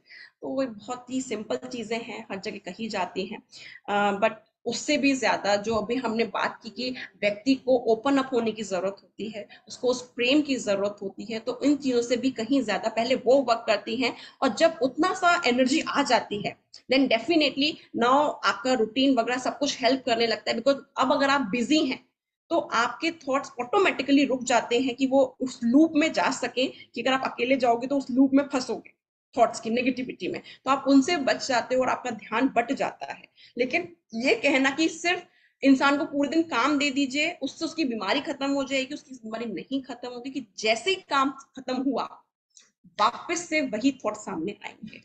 तो उन थॉट्स को खत्म करने के लिए आपके पॉजिटिव थॉट्स के अलावा दूसरा कोई ऑप्शन नहीं होता है। दूसरा, हमारे वो रिलेशंस, जो हमारे आपसी संबंध है, वो हमारे परिवार में हो। परिवार के साथ हर व्यक्ति के लिए कुछ ऐसे फ्रेंड्स सच में होने चाहिए जो बहुत ही सहृदय हों, और ये बहुत ब्लेसिंग्स होती हैं। ब्लेसिंग से भी ज्यादा मुझे लगता है ये शायद अपने ही अंदर से निकल कर आई होती है। जहां हमने दिया है, अगर हम किसी को देते आए हैं वो विश्वास, वो सम्मान, वो प्रेम, तभी हमें भी सामने वाला अवेलेबल होता है। इट इज ऑल अबाउट, शायद गिव एंड टेक भी होता है यहाँ पे। अगर हमने कभी किसी को नहीं दिया, हम ही धोखा देते आए हैं, हम ही नेगेटिव बातें कमेंट्स करते आए हैं, एंड वी फील कि नाउ इन माय कंडीशन आप मुझे हेल्प करोगे, तो भाई यहाँ पे भगवान कोई नहीं बैठा हुआ एकदम से कि वो उस टाइम पे आपको उतना हेल्प कर पाए। तो ये भी हमारे ही अंदर से निकले हैं कि हमारे आपसी जो रिलेशन है वो अपने ही अंदर से निकल के शायद आए।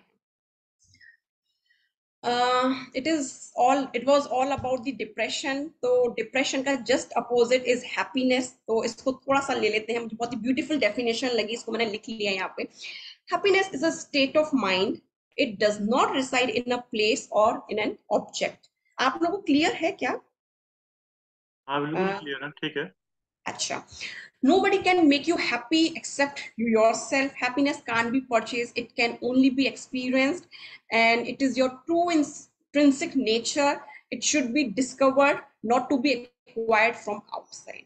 तो ये हम सब फील कर सकते हैं कि हैप्पीनेस कहीं भी किसी दूसरी जगह से नहीं आ सकती। वी फील कि हम बहुत बड़ी गाड़ी ले आएंगे उससे हैप्पीनेस आएगी, नहीं आएगी। वो हो सकता है कि थोड़े दिन के लिए अट्रैक्शन जरूर हो जाए वो हमारा, पर वो उससे हैप्पीनेस नहीं आ सकती। हैप्पीनेस लाने के लिए उन पॉजिटिव थॉट्स, जो भी पॉजिटिव वर्च्यूज हैं, फेथ हुआ, लव हुआ, एक्सेप्टेंस हुआ, नॉन जजमेंटल जो बिहेवियर है दूसरों के लिए भी और अपने लिए भी, राइट? हमसे भी, वी आर ऑल्सो ह्यूमन, मुझसे मिस्टेक हो सकती है, and I accept myself, there is no guilt. हम कभी भी गिल्ट नहीं ला सकते, ओ मेरे से ऐसा कैसे, it's okay, I am also human, गलतियां हो सकती हैं मुझसे, मैं एक पॉजिटिव वर्च्यू डेवलप करूंगी और वापस से ठीक हो जाएगा सब कुछ। वो जो फेथ है हमारे अंदर, एक आत्मविश्वास, ठीक है हम दूसरों को भी लव दें, बट ये भी बड़ा अच्छा सा मैंने पढ़ा था कि सेल्फ लव। सेल्फ लव क्या है? हमारी दूसरों से ये कामना है, लाइक हर सोल की, जैसे कि प्रेम, प्रशंसा और प्रोत्साहन की जब हमने बात की कि हम ये चाहते हैं प्रेम, प्रशंसा, प्रोत्साहन हमें कहीं से मिल जाए। अच्छा ठीक है, नहीं मिला तो उस कंडीशन में क्या? वो प्रेम, वो प्रशंसा और वो प्रोत्साहन हम अपने लिए भी ले सकते हैं एज अ सोल। मैंने बहुत अच्छा काम किया, आई अप्रिशिएट माई सेल्फ, मैं कह सकती हूँ ना खुद को। अगर आपने आज कोई बहुत अच्छा काम किया है, अप्रिशिएट योरसेल्फ। मैंने एक नोबल टास्क लिया, मैंने घर, छद्दो अम्मा का एग्जांपल आता है, पंडित श्रीराम शर्मा जी बहुत छोटे सी उम्र में थे, और जब छद्दो अम्मा, एक अम्मा जी थी, उन्हें कोढ़ की बीमारी हो गई थी, और उन्होंने कहा मैं सेवा करूंगा अम्मा जी की, और घर वालों ने बोला कि नहीं भाई, उसमें तो छुआछूत बहुत ज्यादा हुआ करता था, तो उन्होंने कहा कि नहीं आप नहीं जाओगे सेवा के लिए, बोले नहीं मैं सेवा करूंगा, और उन्होंने पूरी मेहनत से सेवा की। तो ही कैन अप्रिशिएट हिमसेल्फ कि सी मैंने कितना अच्छा काम किया है, मेरी सोल को वो तृप्ति दे रही है वो चीज।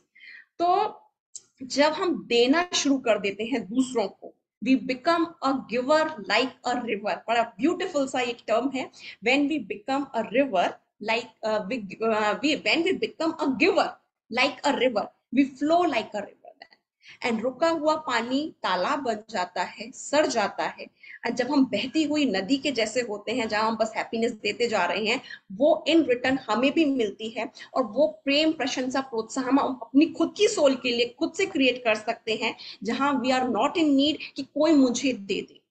वो बचपन में डेफिनेटली बहुत इंपॉर्टेंट है कि बच्चे को वो ज्ञान नहीं होता, लेकिन एज अ एडल्ट ये चीज हम ज्ञान के द्वारा अर्जित कर सकते हैं। और एक चीज और मैं यहाँ पे इनपुट कर रही हूँ, जो हमने अभी कहा कि ये सारी प्रॉब्लम इस वजह से हो रही हैं, उस वजह से हो रही हैं, अगर आप बिल्कुल एक शब्द में कहें ना, संसार की सारी प्रॉब्लम्स और इंसान की सारी शारीरिक बीमारियां, मानसिक बीमारियां, केवल एक शब्द में हम डिफाइन कर सकते हैं। कोई कोई इनपुट देना चाहेगा इस बात में? क्या हो सकता है वो आप में से? सब लोग अनम्यूट है, कोई भी दे सकता है ऑलरेडी सब लोग। संतोष। और ओके, किसी ऑदर को किसी कहना है क्या? Gratitude, thank you, gratitude. Okay okay, एक शब्द में कि जहां हम एक चीज से सब कुछ डिफाइन कर दें। प्रभु का ग्रेटिट्यूड ही है बस सबसे बढ़िया। अच्छा, तो एक शब्द ऐसा है जिससे सब कुछ डिफाइन किया जा सकता है, बिना किसी को जज किए कि तुम गंदे थे या तुमने ऐसा किया या आपने ऐसा कर दिया। दिस इज इग्नोरेंस, अज्ञानता। सारी मुसीबत की जड़ अज्ञानता है। अगर व्यक्ति को ज्ञान हो जाए, उसको सही नॉलेज अगर मिल जाए, तो तो कभी भी ऐसे काम में नहीं फंसेगा, वो एमलेसनेस में नहीं जाएगा, वो लस्ट की चीजों में नहीं फंसेगा, वो अपने क्रोध को प्रेम में बदल लेगा। This is all about ignorance, जहां हमारे पास ज्ञान की कमी है। तो वंस वी आर नॉलेजेबल, हमारे पास वो सही ज्ञान आ जाता है, ज्ञान से अज्ञान हटता है, प्रकाश आता है, अंधकार हट जाता है, and we feel that we are in bliss. तो सोल किस चीज के लिए भटक रही है? अगर आप उसको बहुत कोर में अगर आप जाते हैं तो वो एक ही चीज के लिए है, दैट इज आनंद। हम आनंद की खोज में हैं, हम सभी लोग। अब वो आनंद हम समटाइम्स रिलेशंस में ढूंढते हैं, समटाइम्स हम अपने करियर में ढूंढते हैं, समटाइम्स हम अपने बड़ी गाड़ियों बड़े घर में ढूंढ लेते हैं, समटाइम्स हम बहुत बड़ी सी बेटी की शादी करेंगे और सब लोग हमें देखेंगे और हम राजा महाराजों से नजर आएंगे उस टाइम पे, तो हमें ऐसा लगता है कि वो आनंद शायद बाहर है। राइट? वो बेसिकली आनंद ज्ञान में है। जहां ज्ञान आ जाता है वहां से आनंद शुरू हो जाता है। तो लोग कहते हैं ना, बड़ी वेग सी डेफिनेशन देते हैं, आनंद अंदर है। अरे कहाँ है अंदर? बताइए तो सही, कैसे है वो अंदर? तो ये बहुत ही वेग सी टर्म दी जाती है जो हमारे स्पिरिचुअल गुरुज देते आए हैं आज तक। बेटा आनंद बाहर कहीं नहीं है, अंदर मिलता है। भाई अंदर क्या होता है? वो अंदर कुछ नहीं होता, वो ज्ञान है बेसिकली।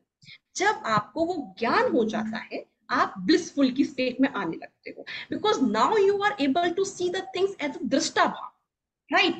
आपकी घटनाएं घट रही हैं एंड यू आर सीइंग ये घटना ही है, घट रही है, सदियों से घटती आ रही है और आगे भी घटती रहेंगी। आई एम जस्ट अ ऑब्जर्वर। मैं एक दृष्टा भाव से जब चीजों को देख पा रहा हूं, मैं आनंद की स्टेट में आ जाऊंगा। तो अभी जो वर्ड्स यूज किए कि ग्रेटिट्यूड आ जाएगा और जो संतोष आ जाएगा, वो जो प्रेम आ जाएगा, वो सब कुछ ज्ञान की वजह से आता है। अज्ञानता ही है जो हमें हर तरीके के भटकावों में भटकाती है। तो आगे बढ़ते हैं। स्पिरिचुअल गोल्डन रूल्स ये मैंने अपनी लाइफ के खुद बनाए हुए हैं, तो मैं आप लोगों के साथ शेयर कर रही हूँ। That one, the first one is life is not only we are living here, we live. मेरी इसको मुझे थोड़ा सा इसको जूम इन कर देना चाहिए आई थिंक, अगर पता नहीं मुझे कैसे करूँ इसको। अभी ठीक है, क्लियर है। Life is not only the thing we are living here, we have life even after this birth. तो मुझे बहुत मोटिवेशन मिलता है इस चीज से कि जब मैं एक ब्रॉड व्यू लेके चलती हूँ कि मेरी जिंदगी यही खत्म नहीं हो जाती। इट्स ओके अगर मेरा करियर थोड़ा कम है, इट्स ओके अगर मेरी थोड़ी नॉलेज कम है, इट्स ओके मैं अपना पुराना बर्थ के भी कुछ बैगेजेस लाई होंगी, it's completely fine. I am working on myself every day, I am having some progress, और ये मेरे साथ आगे तक भी जाएगी। This is not the only life. मैं आज भी अपने लिए वो बहुत बड़े गोल्स बना सकती हूँ, नोबल एम्स के साथ चल सकती हूँ, और ये चीज मुझे बहुत सेटिस्फेक्शन देता है कि लाइफ यही खत्म नहीं हो जाएगी। एंड वो जो अननेसेसरी अटैचमेंट है चीजों के साथ, आपका वो भी खत्म हो जाता है, because this is for a timing only, हमारे साथ एक टेम्पररी फेज के लिए है, परमानेंटली नहीं है यहाँ पे। दूसरा, there is no comparison in anyone in this life. हमारी सारी समस्याओं की जो हम जबरदस्ती में कंपैरिजन कर करके दुखी होते रहते हैं, हम जहां हैं उसके लिए ग्रेटिट्यूड की फीलिंग, हैप्पीनेस, और जहां भी हैं उसके लिए थोड़ा सा आगे बढ़ने का प्रयास कि मुझे इस स्टेट से थोड़ा सा और आगे बढ़ना है। अंकल टाइम है हमारे पास या मुझे कंक्लूड करना है?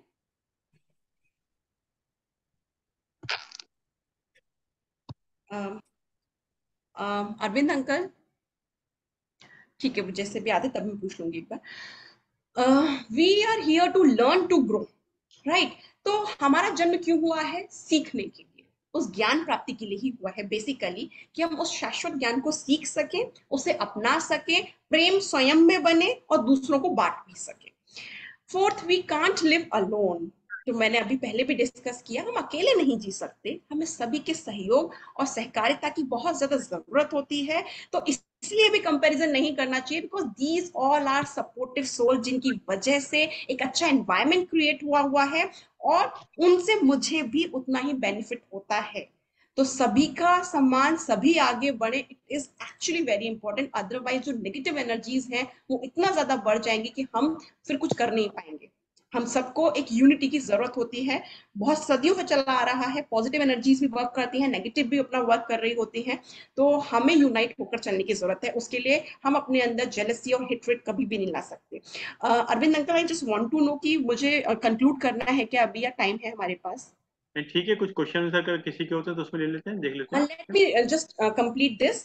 ठीक है। फिर आगे बढ़ो। फिर become a giver like a river. जितना आप देते चलोगे आप उतना ही आनंद में रहोगे हमेशा ही। नोबल एम्स ऑफ लाइफ, हमेशा नोबल एम्स हो हमारे पास में। And we work on our habits. तो ये बड़ा क्वेश्चन आता है कि हम किस चीज पे वर्क करते हैं। तो हम अपनी आदतों पे वर्क करते हैं। यही आदतें आगे जाके संस्कार में डेवलप होती हैं और सोल के साथ भी आगे जाएंगी। तो आप जैसा भी खुद को देखना चाहते हैं ना, जिस भी तरीके का, उसके लिए हैबिट्स डालना शुरू कर दीजिए। बस उन आदतों के लिए हम काम करते हैं। हमारा वो हैबिट हो कि हम एक नोबल एम से गवर्न कर रहे हैं अपनी लाइफ। वो हमारी हैबिट में आ जाए, प्रेम देना। तो नेक्स्ट बर्थ भी जब होगा ना, तो बड़े प्यारे से बच्चे के तौर पे हम बड़े प्रतिभावान टाइप जन्म लेंगे और हमारी जिंदगी वैसे ही नई शुरू हो जाएगी। ठीक है। ग्रेटिट्यूड, जैसा कि अभी आपने देव अंकल ने कहा था कि ग्रेटिट्यूड इज मस्ट। उसके बिना हम मिजरीज ले आते हैं, पेन्स ले आते हैं। और मैंने किसी साधक की उसमें पढ़ा था कि जो लोग ग्रेटिट्यूड नहीं रखते हैं छोटी छोटी बातों को लेके, आई मीन अपने पेरेंट्स को लेकर भी या ऐसी बातें, उन लोगों के यहाँ गरीबी पतन घेर लेता है। तो ग्रेटिट्यूड हर व्यक्ति के लिए, जिससे भी हमें जो भी मिला, हर चीज के लिए जब हम ग्रेटिट्यूड की फीलिंग के साथ आगे बढ़ते हैं तो एक ब्लिसफुलनेस की फीलिंग में हमेशा बने रहते हैं। And we attract those things, because when we are I no throwing the gratitude in the universe, हम अट्रैक्ट करके और अच्छी अच्छी वाइब्रेशंस अपने पास लेकर आते हैं और ज्यादा समृद्ध हम बनते चले जाते हैं, इंटेलेक्चुअली भी और अदर वे में भी। तो इसको मैं ज्यादा नहीं लूंगी। एंड कुछ चीजें हैं, faith in God and Karma, अगर हमारा उसमें बिलीफ सिस्टम चलता है तो ऑटोमेटिकली हमारी लाइफ उस चीज से गवर्न होने लगती है। Knowledge of spirituality and soul and eight fold strength. ये बहुत ही अच्छा है कि कई बार क्या कहा जाता है कि जाप करेंगे, भगवान का ध्यान करेंगे, लेकिन ये हम भूल जाते हैं कि एट फोल्ड स्ट्रेंथ बहुत इंपॉर्टेंट होती है। अदरवाइज वीकनेस आपको घेर लेंगी। एट फोल्ड स्ट्रेंथ में सबसे पहली स्ट्रेंथ आती है आपकी हेल्थ की, जिसमें आपकी स्पिरिचुअल, मेंटल, फिजिकल तीनों हेल्थ इंक्लूडेड है। तो हमें उस पर वर्क करना, तो गोल्स बनाए जाते हैं इस तरीके से। दूसरी स्ट्रेंथ आती है आपकी मनी। सभी के पास पैसे भरपूर होने चाहिए, खूब कमाइए, कमाने में कभी कोई कटौती मत रखिए। बट यस, ये देखना है कि उसका यूटिलाइजेशन कैसे हो आके। तो ऐसा नहीं है कि हम साधक बन जाए, हम साधु बन जाए, हम कमाना छोड़ दें। नहीं, कमाना इज मस्ट। अगर आपके पास आज स्ट्रेंथ नहीं है, कल आपको जो बेकार एनर्जीज है वो आपको परेशान करेंगी आके। आप उनसे लड़ोगे कैसे? आपके पास स्ट्रेंथ होनी चाहिए ना। तो वीकनेस अपने आप में एक गड़बड़ी है। तो मनी की स्ट्रेंथ हो, फिर हमारी फैमिली की स्ट्रेंथ हो, हमारे पास फ्रेंड्स की स्ट्रेंथ हो। तो इस तरीके से एट फोल्ड स्ट्रेंथ, हर हर एरिया में इंसान को प्रोग्रेस करना होता है। अगर आप उस वे में प्रोग्रेसिव हो तो डेफिनेटली जो आत्मा का गुण है ब्लिसफुलनेस, आप उसमें हमेशा बनेंगे। The last and most important part of our life is love. देते चलिए, देते चलिए, देते चलिए, सबको दीजिए, मन से दीजिए, एक्सेप्टेंस के साथ दीजिए। और अगर उस लव की फीलिंग में हम हैं तो हम वही लव खुद के लिए भी अट्रैक्ट करेंगे। एंड इससे ज्यादा प्रेशियस फीलिंग, इससे ज्यादा मोस्ट पावरफुल फीलिंग कोई नहीं होती। किसी के विचारों में भी परिवर्तन लाने के लिए एक ही फैक्टर काम करता है, लव। वो चाहे बच्चा हो, वृद्ध हो, जवान हो, हर किसी की नीड है प्रेम। वो प्योरेस्ट फॉर्म जिसे कहा जाता है, उसको देते चलिए। तो ये बड़ा मैंने यहाँ कोट किया हुआ है, प्यार और सहकार से भरा पूरा परिवार ही धरती पर स्वर्ग है। This is true. And this is the last my gratitude to all of you कि आप लोग यहाँ पे प्रेजेंट हुए और मुझे एक अरविंद अंकल ने मौका दिया कि मैं अपनी कुछ बात कह सकूं। तो उसके लिए बहुत बहुत धन्यवाद। Thank you so much to all of you. तो कोई प्रश्न तो अब क्या बनता है कि आपने इतना बढ़िया प्रेजेंटेशन दिया कि कोई प्रश्न छोड़ा ही नहीं आपने। एक जगह आपने बहुत अच्छा बोला कि जो व्यक्ति के अंदर उत्साह उमंग है वो खत्म नहीं होनी चाहिए किसी भी लेवल पर। क्योंकि मैंने शायद एक कोई कहानी किताब पढ़ा था कि कोई लेडी थी, उसको कैंसर हो गया था, तो उसने इच्छा मृत्यु मांगी। शायद आपने वो वाली किताब पढ़ी होगी। तो बाद में उसने पूछा कि कोई आपकी लास्ट विल है क्या, तो उसने कहा कि जो बच्चा को देना चाहती है, कंसीव हो गई थी तो बच्चे के लिए, तो उस बच्चे का जब जन्म हुआ तो फिर वो 20 साल तक जिंदा रही। मतलब उसके अंदर एक उत्साह उमंग आ गया। तो लाइफ के अंदर कोई ना कोई एम होना चाहिए जिससे कि व्यक्ति के अंदर वो चीज बनी रहे। तो ये बहुत अच्छी बात बताई आपने। अब किसी का कोई प्रश्न वो पूछ सकते हैं, तो फिर नहीं तो बाद में तो हमारे नेट साहब धन्यवाद देते ही हैं हमेशा। अंकुर जी भी हैं क्या सर? अंकुर जी वीडियो बंद है सर, अंकुर जी का। जी प्रणाम प्रणाम चरण स्पर्श प्रणाम प्रणाम। प्रणाम प्रणाम। प्रणाम भैया। प्रणाम बेटा प्रणाम। तो बहुत आपका जोरदार बोलती है यार तू तो। इन्होंने नवरात्र में दुर्गा शक्ति से एकदम मतलब मामा जी ने जो है दुर्गा शक्ति का आह्वान कर दिया नवरात्र। हम तो आपके बच्चे हैं, आपके शिष्य हैं, आपसे सीखा है आज तक सब अरे कुछ। सब नहीं हम बहुत सब कुछ हम बहुत सब हम सब एक ही गुरु के शिष्य है, कोई एक दूसरे का गुरु तो है नहीं। तू हमारी गुरु हम तेरी गुरु, और क्या जैसा मर्जी मना ले। और अंकुर जी, गुरु अंकुर की जी है आपने, बेटा सब। अंकुर जी आप अपना हम फोटो देख सकते हैं आपका? नहीं? बिल्कुल देख सकते हैं हम, ऐसे मतलब ऐसे कोई। हम भी मैं भी धन्य हो बैठा हूँ जाएंगे वैसे तो, आपको देख के घर में ही नहीं बैठा हूँ अंकुर जी, अभी मैं। आज अभी आज मैं एक चीज, रसोई पका रहा था। अच्छा अंकुर जी आज एक चीज विशेष मैंने देखी, मतलब तीन जो शब्द थे प्रज्ञा जी ने वो आपने लिए, और प्रज्ञा जी ने फिर आपको क्रेडिट दिया कि अंकुर जी ने बोला, मतलब ये आपका जो शिष्य दोनों का था भाव, ये मैं बड़ा ही ये ये सब गुरुदेव का और आप बड़ों का सिखाया हुआ तरीका है कि आत्मीयता जो है वो सबसे ऊंची चीज है बस। और बहुत अच्छी बातें कही प्रज्ञा ने। और जो आपने समराइज किया मामा जी, भी गुरुदेव के शब्दों में गुरुदेव कहते थे उद्देश्य बना रहे तो बाकी उत्साह लोग बना म्यूट कर रहता है। लीजिएगा, बाकी लोग म्यूट कर लीजिएगा। हाँ, म्यूट कर लो अंशु, म्यूट म्यूट कर लो अपना। हाँ हाँ इधर। बाकी लोगों को म्यूट कर लीजिए, अंशु म्यूट कर लो भाई अपने को, म्यूट कर लो। हम्म, ठीक, ये म्यूट कर लो अंशु नहीं ये। वो कर कर नहीं पा रहे, आपको करना पड़ेगा। चलिए मैंने कर दिया, चलिए चलिए जी सर, जी अंकुर जी। मैं निवेदन कर रहा था, गुरुदेव कहा करते थे, गुरुदेव के शब्दों में जो बात अभी आपने भी समराइज करी और प्रज्ञा ने भी जोर दिया कि एक एमलेसनेस की वजह से डिप्रेशन आ जाता है। गुरुदेव कहते थे कि उद्देश्य बना रहे तो उत्साह बना रहता है। जीव का उद्देश्य जीवन का कोई लेके उसको चलना चाहिए, और वो उद्देश्य ऊंचा ही होना चाहिए, छोटा नहीं होना चाहिए। और लास्ट में समय कम था, इसने 8 वो पावर्स की बात बताई ना, 8 स्ट्रेंथ्स की। गुरुदेव के शब्दों में वो 8 बल कहते थे कि यही दुर्गा शक्ति है बेटा। 8 प्रकार के बल है ना, जिसमें वो परिवार की शक्ति को, धन की शक्ति को, शरीर की शक्ति को, बुद्धि की शक्ति को, सारी शक्तियों को महत्व देते थे। और गुरुदेव ने कभी भी पलायन जैसे भगवान कृष्ण ने करने की इजाजत नहीं दी, आज्ञा नहीं दी। कभी कभी ये नहीं कहा कि तुम ये सब छोड़ दो, इससे वैरागी हो जाओ। इस सब में रहते हुए तुम साक्षी में कैसे रहो, जिसमें उसने कहा कि इग्नोरेंस को हटाया जाए, अज्ञान को हटाया जाए और ज्ञान में स्थित हुआ जाए। वो ज्यादा बड़ी साधना है, इसलिए गृहस्थ को सभी आश्रमों की माँ कहा गया है। गृहस्थी में रहकर तप करना बड़ी बात है। संन्यास धारण करना भी अपने आप में बहुत ऊंची बात है, भगवान कृष्ण ने गीता जी में कहा ही है। लेकिन उन्होंने कहा कि संन्यास इतना ऊंचा है अर्जुन 18वें अध्याय में कि ये मुश्किल है, you want qualify for this. तो तू एक काम कर, तू त्याग कर। और त्याग कैसे करना है फिर पूरा गीता जी उस पर आधारित है। तो जो हम कर रहे हैं, त्याग भाव से करते चले, सेवा भाव से करते चले, नहीं तो ये सब गिरा भी देता है। ये सब गिरा भी देता है। आपको एक बड़ी रोमांचकारी बात बताएं, कल के सत्संग में लेके वैसे तो, पर सब लोग वहां होंगे नहीं, बस 1 मिनट लूंगा, ज्यादा समय नहीं, क्योंकि इनके ने मामा जी कहेंगे कि ये फिर शुरू हो गए तो इनकी गाड़ी रोकना मुश्किल है। तो बड़ी अच्छी एक अलग बात है मामा जी, इसलिए मैं ये मंच जो है उसका यहाँ पर लाभ उठाने की कोशिश कर रहा हूँ। कि भागवत जी में एक प्रसंग आता है जिसमें ये हुआ कि चेतना जो है ना, हमारी चेतना वो मलिन कब हो जाती है।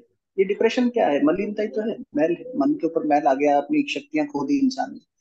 तो भगवान शिव बड़ा अच्छा अच्छा उत्तर देते हैं, और स्ट्रेंज लगेगा आपको आंसर। उन्होंने कहा कि अगस्त ऋषि से समाप्त करते हुए कि चेतना मलिन तब हो जाती है जब व्यक्ति भजन करता है। बोला, अरे भजन करने से तो हमने सुना था कि ज्ञान आता है।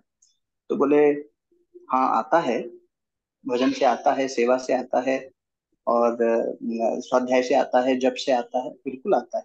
लेकिन किसको आता है ये समझ लो पहले। तो बोले क्या किसको आता है? बोले 2 प्रकार के लोग हैं, एक संत और दूसरा असंत। हमारे जैसे असंत, आप लोग जैसे संत। तो संतों के जीवन में उन्होंने कहा अच्छे कुल में पैदा होना, अच्छा शरीर प्राप्त करना, जो ये बल बता रही थी ना अभी, जो गुरुदेव ने कहा ये बल होने चाहिए। अच्छा उच्च कुल में पैदा होना, संस्कारवान परिवार होना, अच्छे साथी संगी दोस्त होना, धन का बल होना, ये सारी चीजें जब किसी संतमयी व्यक्ति के जीवन में आते हैं, जिसमें संतत्व का गुण हो, तो उसको तो उठा देंगे। उसके लिए तो विद्या उसे ऊंचा उठा देगी। लेकिन हमारे जैसे के अंदर आ जाए तो शिव जी ने बड़ा अच्छा उदाहरण दिया देखो हमारे तो ससुर जी ब्रह्मा जी के बेटे थे, और उन्हीं को तप का इतना बल हो गया कि वो दक्ष प्रजापति, जिनको सबकी लालन पालन के लिए ब्रह्मा जी ने बिठाया, वो वही भूल गए और अपनी तपस्या का अहंकार कर बैठे।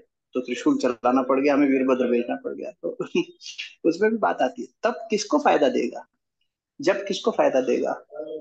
हम अज्ञानियों को तो वो और पतन में डाल सकता है। इसलिए पहले वही है, मन की शुद्धि बहुत जरूरी है। पहले मन को गुरु की बात में लगाना बहुत जरूरी है। और इसीलिए गुरुदेव ने इसका डिप्रेशन का एक ही मूल कारण बताया, बेटा आस्था का संकट आया हुआ है। तो इसने ठीक कहा कि छोटा हो चाहे बड़ा हो, पुरुष हो चाहे नारी हो, पढ़ा लिखा हो निरक्षर हो, कहीं का भी हो। इसने पोस्ट रिटायरमेंट ट्रॉमा की बात भी करी, इसने फ्रेंडशिप और रिलेशनशिप की बात भी करी, काफी अच्छे से इसने सारा कवर किया।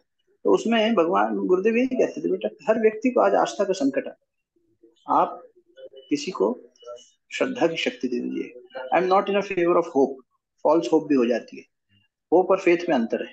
Faith can not be false, hope can be false also. तो आशा की बात नहीं कर रहा मैं, लेकिन कि आशावान बनो, ये करो वो करो, बहुत सुंदर है। लेकिन ये जब फेथ की बात है ना, जो श्रद्धा की बात है, गुरु के अंदर श्रद्धा अर्पित कर दो, माँ बाप में श्रद्धा अर्पित कर दो, हमारे ग्रंथ में अर्पित कर दो, कहीं भी जहाँ तुम्हें अच्छा लगे, जो ऊंचा उठा सके उसमें अर्पित कर दो। नहीं तो ये अज्ञान ले डूबेगा, और यही हो रहा है। छोटी छोटी चीजों में हम भयभीत हो रहे हैं, घबरा रहे हैं, परेशान हो रहे हैं, गलत कदम उठा रहे हैं। और अगर नहीं भी उठा रहे गलत कदम, तो आदमी परेशान होकर जी रहा है, अपनी पोटेंशियल डिविनिटी को बढ़ा नहीं पा रहा। वो हो सके उसके लिए, और ये उद्देश्य होना चाहिए हमारी प्रार्थना का भी। हम लोग को सामूहिक प्रार्थना में, इसमें ये सबके कल्याण की। अभी महामारी फैली हुई है, ये महामारी है, ये साइलेंट किलर है, हमें पता नहीं चल रहा है। हमारे घर में नहीं है किसी को, हम सोचते हैं सब ठीक है, नहीं, ये पूरे संसार जल रहा है अभी। और गुरुदेव के बच्चे होने के नाते हमें इस पर, या अध्यात्म के पथिक अगर हम खुद को कहते हैं, तो ये बहुत अच्छी पहल हुई है एएसएफ के माध्यम से भी। और आप लोग बहुत अच्छा करें। डिप्रेशन बहुत बड़ी महामारी है, इससे हमें जागरूकता तो फैलानी चाहिए और सतर्क भी रहना चाहिए। अपनी वाणी को यहीं विराम दूंगा, बहुत धन्यवाद। आदरणीय पांडे साहब से माननीय कहेंगे दो शब्द प्रज्ञा जी के विषय में कहें, क्योंकि युवा लोग आए हैं सामने, और आपको जो है कि युवा नहीं आते हैं, तो हमारे बीच में अंकुर जी भी युवा हैं, फिर प्रज्ञा जी युवा हैं। तो क्या देखिए ना, एक नई शुरुआत है, मतलब जय, तो दो शब्द आदरणीय। बहुत ही कमाल का, बहुत ही। हम्म। कौन धन्यवाद बोलेगा? अंकल जी। मैं आदरणीय अंकुर जी को और प्रज्ञा जी को देखकर यही कह रहा था, सोच रहा था कि आयु से कुछ नहीं होता, आयु से कुछ नहीं होता, कि प्राप्ते ही पंचमे वर्षे वर्णयामि जगत्रयम। उस बच्चे का मुझे ध्यान आता है, इसने 5 वर्ष का जब भेज दिया था विद्वानों की सभा में, उसने ये कहा कि कुछ नहीं, मुझे बच्चा न समझिए। उसी तरह से मैं केवल अपनी बात को जल्दी से समाप्त करता हूँ, टाइम ज्यादा हो गया है। प्रज्ञा बिटिया की शैली बहुत अच्छी, धारा प्रवाह शैली, इनकी ध्वनि, इनका बात करने का, बात कहने का तरीका, पीपीटी तो है ही, जो इनके पास पॉइंट्स रहते हैं उनको अच्छी तरह से बताते हैं। मैंने ये नहीं जाना था कि अंकुर जी मौजूद है, लेकिन मैं ये सोच रहा था कि ये अंकुर जी से जरूर प्रभावित है। जब इन्होंने वो शैली करी अपनी कि आप बताइए, अच्छा एक शब्द में बताइए, तो मैं अंकुर जी से पहले कह चुका हूं कि आपकी ये जो शैली है कि आप श्रोताओं से मुंह से निकलवाना चाहते हैं, तो मैं तो ज्यादा चुप ही रहता हूँ, क्योंकि मैं तो अज्ञानी साबित हो जाऊंगा यदि मैंने कोई बात कह दी। लेकिन वो सब बातें हम लोग श्रीमद् भगवद गीता के रूप में दसियों यहाँ पर प्रवचन कर चुके हैं। नहीं ज्ञान इन सदृशम पवित्रम यह विद्यते, मैं वो कह दूं कि ज्ञान के बराबर पवित्र नहीं है।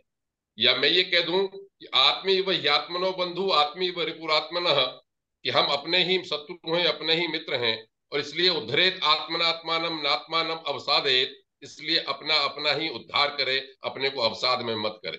तो वो सब बातें जो बिटिया ने कही बहुत अच्छी तरह से आधुनिक तरीके से हैं, वो समस्या है हमारे शास्त्रों में बहुत अच्छी तरह से बताई गई हैं। केवल बात यह है समझने की, बताने की, उतारने की। तो इनकी शैली को देख के मैं बहुत प्रभावित हूँ, बहुत प्रवाह से बोलते हैं। ये जो अंकुर जी की एक धीमे धीमे प्रभावित करने वाली शैली है, उसकी अपेक्षा धारा प्रवाह में जरा तेजी से जो बोलती हैं वो और ज्यादा प्रभावित करती है। मैं चाहता हूं कि खूब इनका यश बढ़े और लोगों का बहुत भला करें। अंकुर जी तो गुरु की श्रेणी में ही है, वो तो हमारे लिए भी वंदनीय है। तो मैं इन दोनों को बहुत मतलब प्रणाम करता आज हूँ। अरविंद और मामा जी, आप अगली बार जब मैं हूँ तो राजेंद्र मामा जी को ये अवसर बिल्कुल मत दीजिएगा, क्योंकि भिगो भिगो नहीं के नहीं, हम बच्चों बिल्कुल की जो खिंचाई कर अंकुर रहेंगे। जी, जब आपको सब गुरु मान ही रहे हैं तो हम भी गुरु मानते हैं, कोई बात नहीं है। तो ये हो सकता है कि मेरे पास संस्कृत का ज्ञान ज्यादा हो, लेकिन जो दूसरों का भला कर सके जैसे आप कर रहे हैं या प्रज्ञा मैदान में है, तो मैं बहुत ही आपके यश की कामना करता हूँ। बहुत अच्छा लगता है जब आप लोग इस तरह के संसार में भला करते हैं। खूब भगवान आपका कल्याण करे। और आज खास तौर से मैं इसीलिए भी आया नवरात्र पे कि जो कि मैं शक्ति की उपासना मैं भी करता हूं, तो मैंने देखा कि एक नारी शक्ति बिटिया सामने आ रही है, तो मैंने कहा जरूर सुनूंगा। बड़ा लाभ हुआ मुझको, और सभी का लाभ हो। मैं सबकी ओर से, हम सबकी ओर, अरविंद जी की ओर से, सबकी ओर से आपके यश की और मंगल भविष्य की कामना करता थैंक हूँ। यू सो तो मच। अंकुर प्रज्ञा, जी राजेंद्र मामा जी ने एकदम प्रत्यक्ष प्रमाण दे दिया कि वो हर चीज तुरंत आचरण में उतार लेते हैं एकदम सुनते ही। मतलब अब ये मानेंगे नहीं कि पहले से आचरण में था इनके, इसीलिए कह रहा हूँ कि सुनते ही, वरना तो हमें कई जन्मों का तप और पुण्य है। अभी तुमने कहा था वो क्या, प्रेम, प्रोत्साहन और प्रेरणा हम्म और प्रशंसा, और हम्म राजेंद्र मामा जी ने देखो सब दे दिया, प्रेम, प्रशंसा, प्रोत्साहन कि हाँ मैदान में उतरो, लगे रहो, बहुत बढ़िया ये वो। नहीं, बहुत। तो मुझे लगता है कि अभी जो एकदम आगे हम तो चले गए पुरानी पीढ़ी में, आप ही लोगों को संभालना है, और बहुत अच्छा लगता है। प्रभु ने बहुत अच्छा धन्यवाद प्रेरणा दी, धन्यवाद मामा सदगुरुदेव जी। की बड़ी प्रेरणा। आदरणीय देविष्टा भी कुछ बोल के फिर नैसा बोलेंगे। हाँ, नैब साहब बोले। जैसे बस नहीं, देव। मैं तो प्रशंसा के पात्र है प्रज्ञा जी तो सब नैब कुछ। साहब तो इस विषय पर हमेशा ही बोलते हैं, कितना बोलते हैं देखिए, सबको पसंद क्या रहता है। जो जो बोला, जब आनंद की बात, मैं आनंद बोलने लगा था, लेकिन मैंने एक्सप्रेशन दूसरा समझा। आनंद, आनंद में जो उन्होंने बताया, और प्रेम की बात भाई, निर्मलता बताई, बस भले इस पे कुछ सब कुछ है, सब कुछ निचोड़ दे दिया उन्होंने एक ही वक्तव्य में आज, इसके प्रवचन में। और बिल्कुल वो शैली है, भाव है, सब कुछ है उसका, बहुत ही मतलब जो भी आज जिनका सौभाग्य है, वो कहते हैं ना भाई, दौलते इश्क नहीं होती नसीब हर एक को, खुश नसीबों पे खुदा मेहरबान होता है। आज क्या वही बात वाली बात हुई है। तो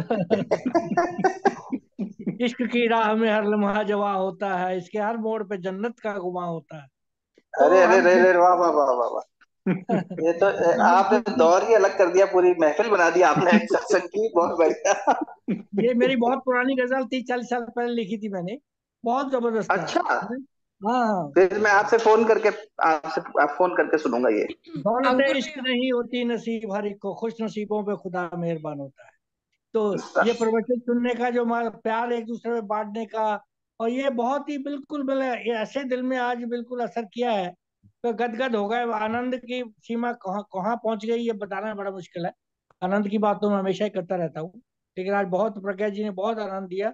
जैसे पांडे जी ने इनको आशीर्वाद दिया है, हम भी आशीर्वाद देते हैं, और बहुत आशीर्वाद दे रहे हैं। ये पक्की बात है कि इनका योगदान, जैसे जी ने कहा भाई, ये बहुत इस टाइम बहुत उपद्रव चल रहा है संसार में, बहुत हालत खराब है, तो इनका योगदान बहुत बहुत काम आएगा, बहुत काम आएगा, ये हमारा पूरा विश्वास है। गुरुदेव की कृपा है, उनकी उन्हीं उन्हीं का प्रेरणा है सब पे, बहुत काम आएगा ये। और बहुत मतलब हम बहुत आशावादी हो गए हैं, ऐसे प्रवचन सुन के, ऐसे लोगों के व्यक्तित्व को जानने के बाद बहुत आशावादी बहुत बढ़ गई है।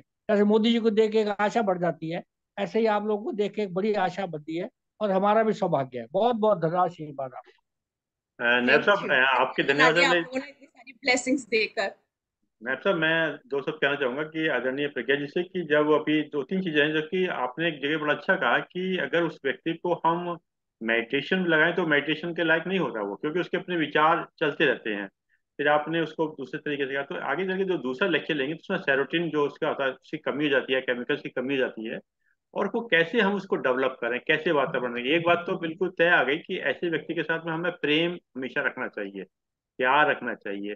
उसको किसी चीज से नेग्लेक्ट नहीं करना चाहिए, मेरे ख्याल से जो बेसिकली आपने। नॉन जजमेंटल या बिहेवियर हो हमारा, या रिएक्शंस ना हो, या रेस्पॉन्स हो पर रिएक्शंस ना हो, जी तो वो प्रॉब्लम करती है चीज। जहां एक्सेप्टेंस नहीं होता, व्यक्ति खुल नहीं पाएगा कभी भी। जी जी जी, तो ये अच्छा, तो नेक्स्ट जो सेशन कृपया, आप लेंगे, जो नेक्स्ट सेशन मुझे आपका अंकुर भैया होगा को बस, प्लीज उसमें प्लीज लीजिएगा। कंटिन्यू। तो दूसरा जो आपने, गुरुदेव ने भी अपने एक एग्जाम्पल देके कहा, जो फेथ या प्यार है, तो उसमें जो गुरुदेव का ही थॉट काम करता है कि बच्चों के माली बने मालिक नहीं, सहायक बने शासक नहीं।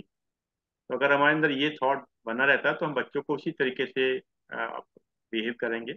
और वास्तव में अगर देखा जाए तो बच्चे आज के समय में बहुत जल्दी युवा हो रहे हैं, क्योंकि जो संगत है कुछ है, तो मैं समझता हूँ उनके साथ एक फ्रेंडशिप वाला बिहेव रखना चाहिए, एक दोस्त वाला बिहेव रखेंगे तो हो सकता है वो खुले। क्योंकि कई जगह तो बहुत टाइम में, तो मेरे ख्याल से जो नायब साहब या पांडे जी साहब का या उनके टाइम में तो बड़ा गैप हुआ करता पेरेंट्स के टाइम में, कि बड़ी जैसे ही पता चला पेरेंट्स आ गए तो बच्चे झुक जाते थे, मतलब क्यों। तो वो चीज़ तो शायद अब नहीं है। पहले बच्चे भी 10-10 साल 5-5 होते थे, तो जो होता था, अब एक ही बच्चा होता है तो बड़ा, आपने देखा ये भी बड़ा एक माइनस पॉइंट है, जब एक बच्चा होता है तो वो ज्यादा अपने अंदर एम्बिशियस हो जाता है। वो जहाँ उसकी एम्बिशियस कहीं ब्रेक होती है तो वो एकदम उसके अंदर डिप्रेशन आ जाता है। जहाँ 5-5 6-6 बच्चे होते हैं, वो कपड़े दूसरे के पहने, किताबें एक दूसरे की पहन पढ़ रहे हैं, तो वहाँ वो चीज़ नहीं आती है। ये भी एक कारण है, मतलब कहीं एक बच्चा जो हो रहा है। चलिए साहब, आदरणीय नैब साहब। मैं ना बस एक बात खत्म कर जी रही हूँ, जी। मतलब अंकुर भैया को बोलना था कि अगर मुझे पहले से पता होता कि अंकुर भैया प्रेजेंट है तो मैं नर्वस हो जाती बोलने में। ओहो अच्छा। मुझे पता ही नहीं था कि वो प्रेजेंट है यहाँ पे। नहीं तो आपने देखा मैंने तो अंकुर वीडियो ऑफ अंकुर कर भैया, रखा था। नहीं नहीं, अंकुर भैया पेरेंट्स पहले, अगर सामने हो तो इंसान नर्वस फील करता है उस टाइम पे। नहीं नहीं, तो अंकुर भैया वही पहले कंडीशन हो जाती है मेरी उस टाइम। पॉज एंड लर्न करके आए थे, फिर बाद में अंकुर करके आए, इसीलिए आए थे, तो समझ गए थे आपकी भावना को, समझ गए कि पॉज एंड लर्न जो है वो अंकुर जी आ गए हैं, तो उन्होंने अपना तुरंत चेंज कर दिया अपना नाम। खैर, मैं तो आज अंकुर जी को मैंने एक मैसेज भेजा था, जो इनका पहला उद्बोधन था उस पे, तो मैंने कहा दिया आप तो कहते हो मैं कुछ पढ़ता नहीं हूँ, कि जब आप पढ़ते नहीं तो ये सारे थॉट आते कहाँ से आपके अंदर, मैंने भेजा इनको। तो यही तो जादू है मामा जी, अब क्या बताएं आप। मैं यही कहने ये वाला था, प्रज्ञा जी में और उनमें ये फर्क है अंकुर जी एक्सटम पर बोल सकते, हाँ सब हाँ, एक्सटम पर बोल सकते। मतलब कितनी डेप्थ नॉलेज है इनको, मतलब मैं तो, बल्कि कभी भैया कभी को तो तो बहुत ज्यादा है। हम हाँ, तो ये फर्क नहीं है। नहीं सर, हम तो अंकुर आपको जी थोड़ा सा पॉइंट पॉइंट करने पड़ते मैं हैं। तो अंकुर जी मैं तो एक्सटम पर। नेब मामा जी से मैं तो नेब मामा जी से ये सीख रहा हूँ कि धैर्य किसे कहते हैं। कब से इनको कहा जा रहा है नेब भाई साहब आप कुछ कहिए, और फिर इनको चुप करा दिया, ये बोलते नहीं है, उससे पहले पूरी जनता शुरू हो जाती है और ये धैर्य पूर्वक मुस्कुराते रहते हैं। ये बड़ा गुण है। अंकुर साधक जी का एक बड़ा गुण है, धैर्य पूर्वक। अंकुर जी आपको ये नहीं मालूम, इनका जो आजकल how to live balance life है, वो एक दिन में ही जी 500 लोग देख रहे हैं, मतलब बहुत तेजी से वायरल, मतलब हमसे जूम अरे, कैसे। और हम अभागे देखो जो है इनको देख रहे हैं, देखो लेकिन वही है ना, हम गुरु के शरीर को देख रहे हैं, हम गुरु के ज्ञान को तो देख ही नहीं रहे। लेकिन इनके क्या है, इनके रूप में भी इतनी आकर्षण है कि ये इनको देख के देखते रहते हैं, मतलब देखते रहो, फिर ये क्या कह रहे हैं वो अब पात्रता बनाएंगे, हम फिर सुनना शुरू करेंगे। देखिए पांडे जी ने जो आपके साथ किया, जरूर है कि आप मेरे साथ करें। आपको वापस पांडे जी के साथ करना चाहिए था ना, मैं नहीं कहाँ नहीं, से बीच एक में आ कॉन्सेप्ट है गया। मामा जी, एक कॉन्सेप्ट है कि तुम्हारा कोई भला करे तो तुम उसका भला मत करो, तुम किसी और का भला करो। तुम्हारा भला कोई और करेगा, नहीं, तो तुम्हारी कोई खिंचाई करे तो तुम उसकी दोबारा खिंचाई मत करो, तुम किसी और को पकड़ो। लेकिन देखिए कहीं पर तो एंड होना चाहिए ना, इसलिए मैं किसी की खिंचाई नहीं करने जा रहा। इसका खिंचाई को यही बंद कर देते हैं। देखिए आज के मुझसे कहा गया बोलने के लिए कि आप प्रज्ञा जी के लिए बोलिए, लेकिन मेरे से पहले जितने लोगों ने बोला, और खासकर जब अंकुर जी ने बोला, उन्होंने तो पूरा समराइज कर दिया। वो वीडियो ऑफ करके एक एक शब्द को सुन रहे थे कि मेरे लगाए हुए पौधे किस तरीके से मतलब पुष्पित हो रहे हैं, किस तरह पल्वित हो रहे हैं, कि मेरी सिखाई हुई चीजें किस तरीके से बच्चे आगे लेके जा रहे हैं। And he was observing very minutely. तो ये बता, तो देख रहा था एक एक चीज को उन्होंने बताया कि उसने इसके बारे में ऐसा बोला, उसने इसके बारे में ऐसा बोला, इसके बारे में ऐसा बोला। कितनी माइन्यूटली ऑब्जर्व करना, अपने शिष्यों को कह लीजिए या अपने सहयोगियों को कह लीजिए, जैसा भी है, दैट वाज, मैं तो कहूँगा आज का जो सेशन था उसका बोनस होता है ना, जैसे एक महीने की सैलरी मिलती है एक्स्ट्रा, तो वो अंकुर जी ने जो संबोधन बाद में किया, दैट वाज देयर। और उसके अलावा पांडे जी ने जो बात कही अक्षरशः सही है। और आज जैसे प्रज्ञा जी स्लाइड्स के ऊपर दे रही, तो मुझे तो लगता है एक एक स्लाइड के ऊपर एक एक सेशन हो सकता है। वो कई स्लाइड्स जो थी जो वाकई में बहुत इंपॉर्टेंट थी, वो बड़ी जल्दी जल्दी, जैसे 8 फोल्ड वाली बात बताई उन्होंने, इसको अंकुर साहब ने भी पॉइंट आउट किया कि भाई वो बहुत क्लियर नहीं हो पाई चीज। तो मैं चाहूंगा कि अगली बार जैसे सेरिटॉल वगैरह की बात हो रही है, और मैंने शुरुआत में कुछ प्रॉब्लम चाइल्ड और प्रॉब्लम पेरेंट्स की बात भी कही थी, तो हम लोग को वो सब लेने चाहिए वो पॉइंट्स। और अब तो अब आई फील कि अब हमारे परिवार की सदस्य हो गई है उस जूम मीटिंग वाले परिवार की, स्वाध्याय वाले की। और आपको तो अब रेगुलर आना पड़ेगा। और आपकी शैली जैसे पांडे जी, मतलब किसी चीज को रिपीट नहीं करना चाह रहे, everything whatever has been said about you is true fact. और उसमें किसी ने कोई आपके लिए अतिशयोक्ति नहीं कही है। इस एज में अगर आप इतनी अथॉरिटी से अपनी बात को कह सकती हैं, इतने विश्वास के साथ कह रही हैं, तो आने वाले समय में आपको आशीर्वाद की तो हमेशा आवश्यकता रहती है, लेकिन आप बिना आशीर्वाद के भी बहुत तरक्की करने वाले, अपने आत्मविश्वास से आप तरक्की करेंगे। आप में विश्वास बहुत है। आपने एक चीज को बताया, और मैं चाहूंगा कि अगले सेशन से एक एक स्लाइड को लेके जो चीजें छूट गई उनको अच्छे से पहले बात करके उसके बाद फिर हम लोग अपने क्वेश्चन आंसर सेशन में भी आएंगे। जैसे कुछ चीजों पे मेरे भी क्वेश्चन थे, लेकिन आज का टाइम बहुत हो गया था तो मैं एकदम धैर्यवान बन के चुप रहा। तो आपके आज के उद्बोधन के लिए, इधर हमारे परिवार के साथ जुड़ने के लिए और आज के सेशन में आने के लिए आपका बहुत बहुत धन्यवाद। और धन्यवाद अंकुश जी का भी, जिन्होंने इतने अच्छे चीजें लोगों की तरफ बढ़ा रहे हैं कि इतने अच्छे दीप प्रज्वलित कर रहे हैं जो समाज में जाकर आगे अपनी रोशनी फैला रहे हैं। दोनों का धन्यवाद। धन्यवाद आदरणीय अंकित सर, धन्यवाद आदरणीय प्रज्ञा शर्निल जी, और धन्यवाद जूम के सभी लोगों का जिन्होंने समय निकाल के समय दिया। और जैसा कि एक विचार के साथ तो 3 बार ओम के साथ अपनी बात को समाप्त करते हैं। आज का विचार पर छोटा सा ये, जिंदगी हमें सिखाती है कि अगर सुकून और शांति चाहिए तो दूसरों की शिकायत करने से बेहतर है कि हम खुद को बदल लें। जिंदगी हमें सिखाती है कि अगर सुकून और शांति चाहिए तो दूसरों की शिकायत करने से बेहतर है कि हम खुद को बदल लें, क्योंकि पूरी दुनिया में कालीन बिछाने से अच्छा है कि हम अपने पैरों में जूता पहन लें। पूरी दुनिया में कालीन बिछाने से बेहतर है कि अपने जूते पहन लें। आइए 3 बार उनका चर्चा करते हैं।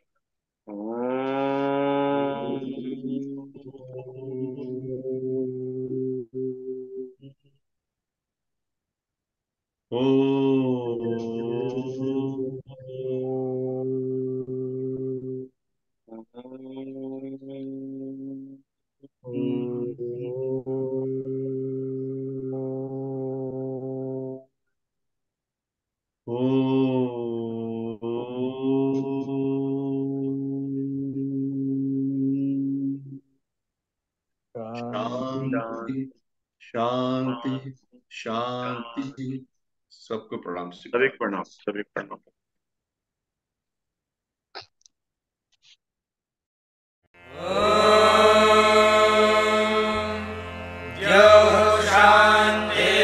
शान्तिरन्तरिक्षं शान्तिः पृथिवी शान्तिरापः शान्तिरोषधयः शान्तिः वनस्पतयः शान्तिर्विश्वे देवाः शान्तिर्ब्रह्म शान्तिः सर्वं शान्तिः शान्तिरेव शान्तिः सा मा शान्तिरेधि। ॐ शान्तिः शान्तिः शान्तिः।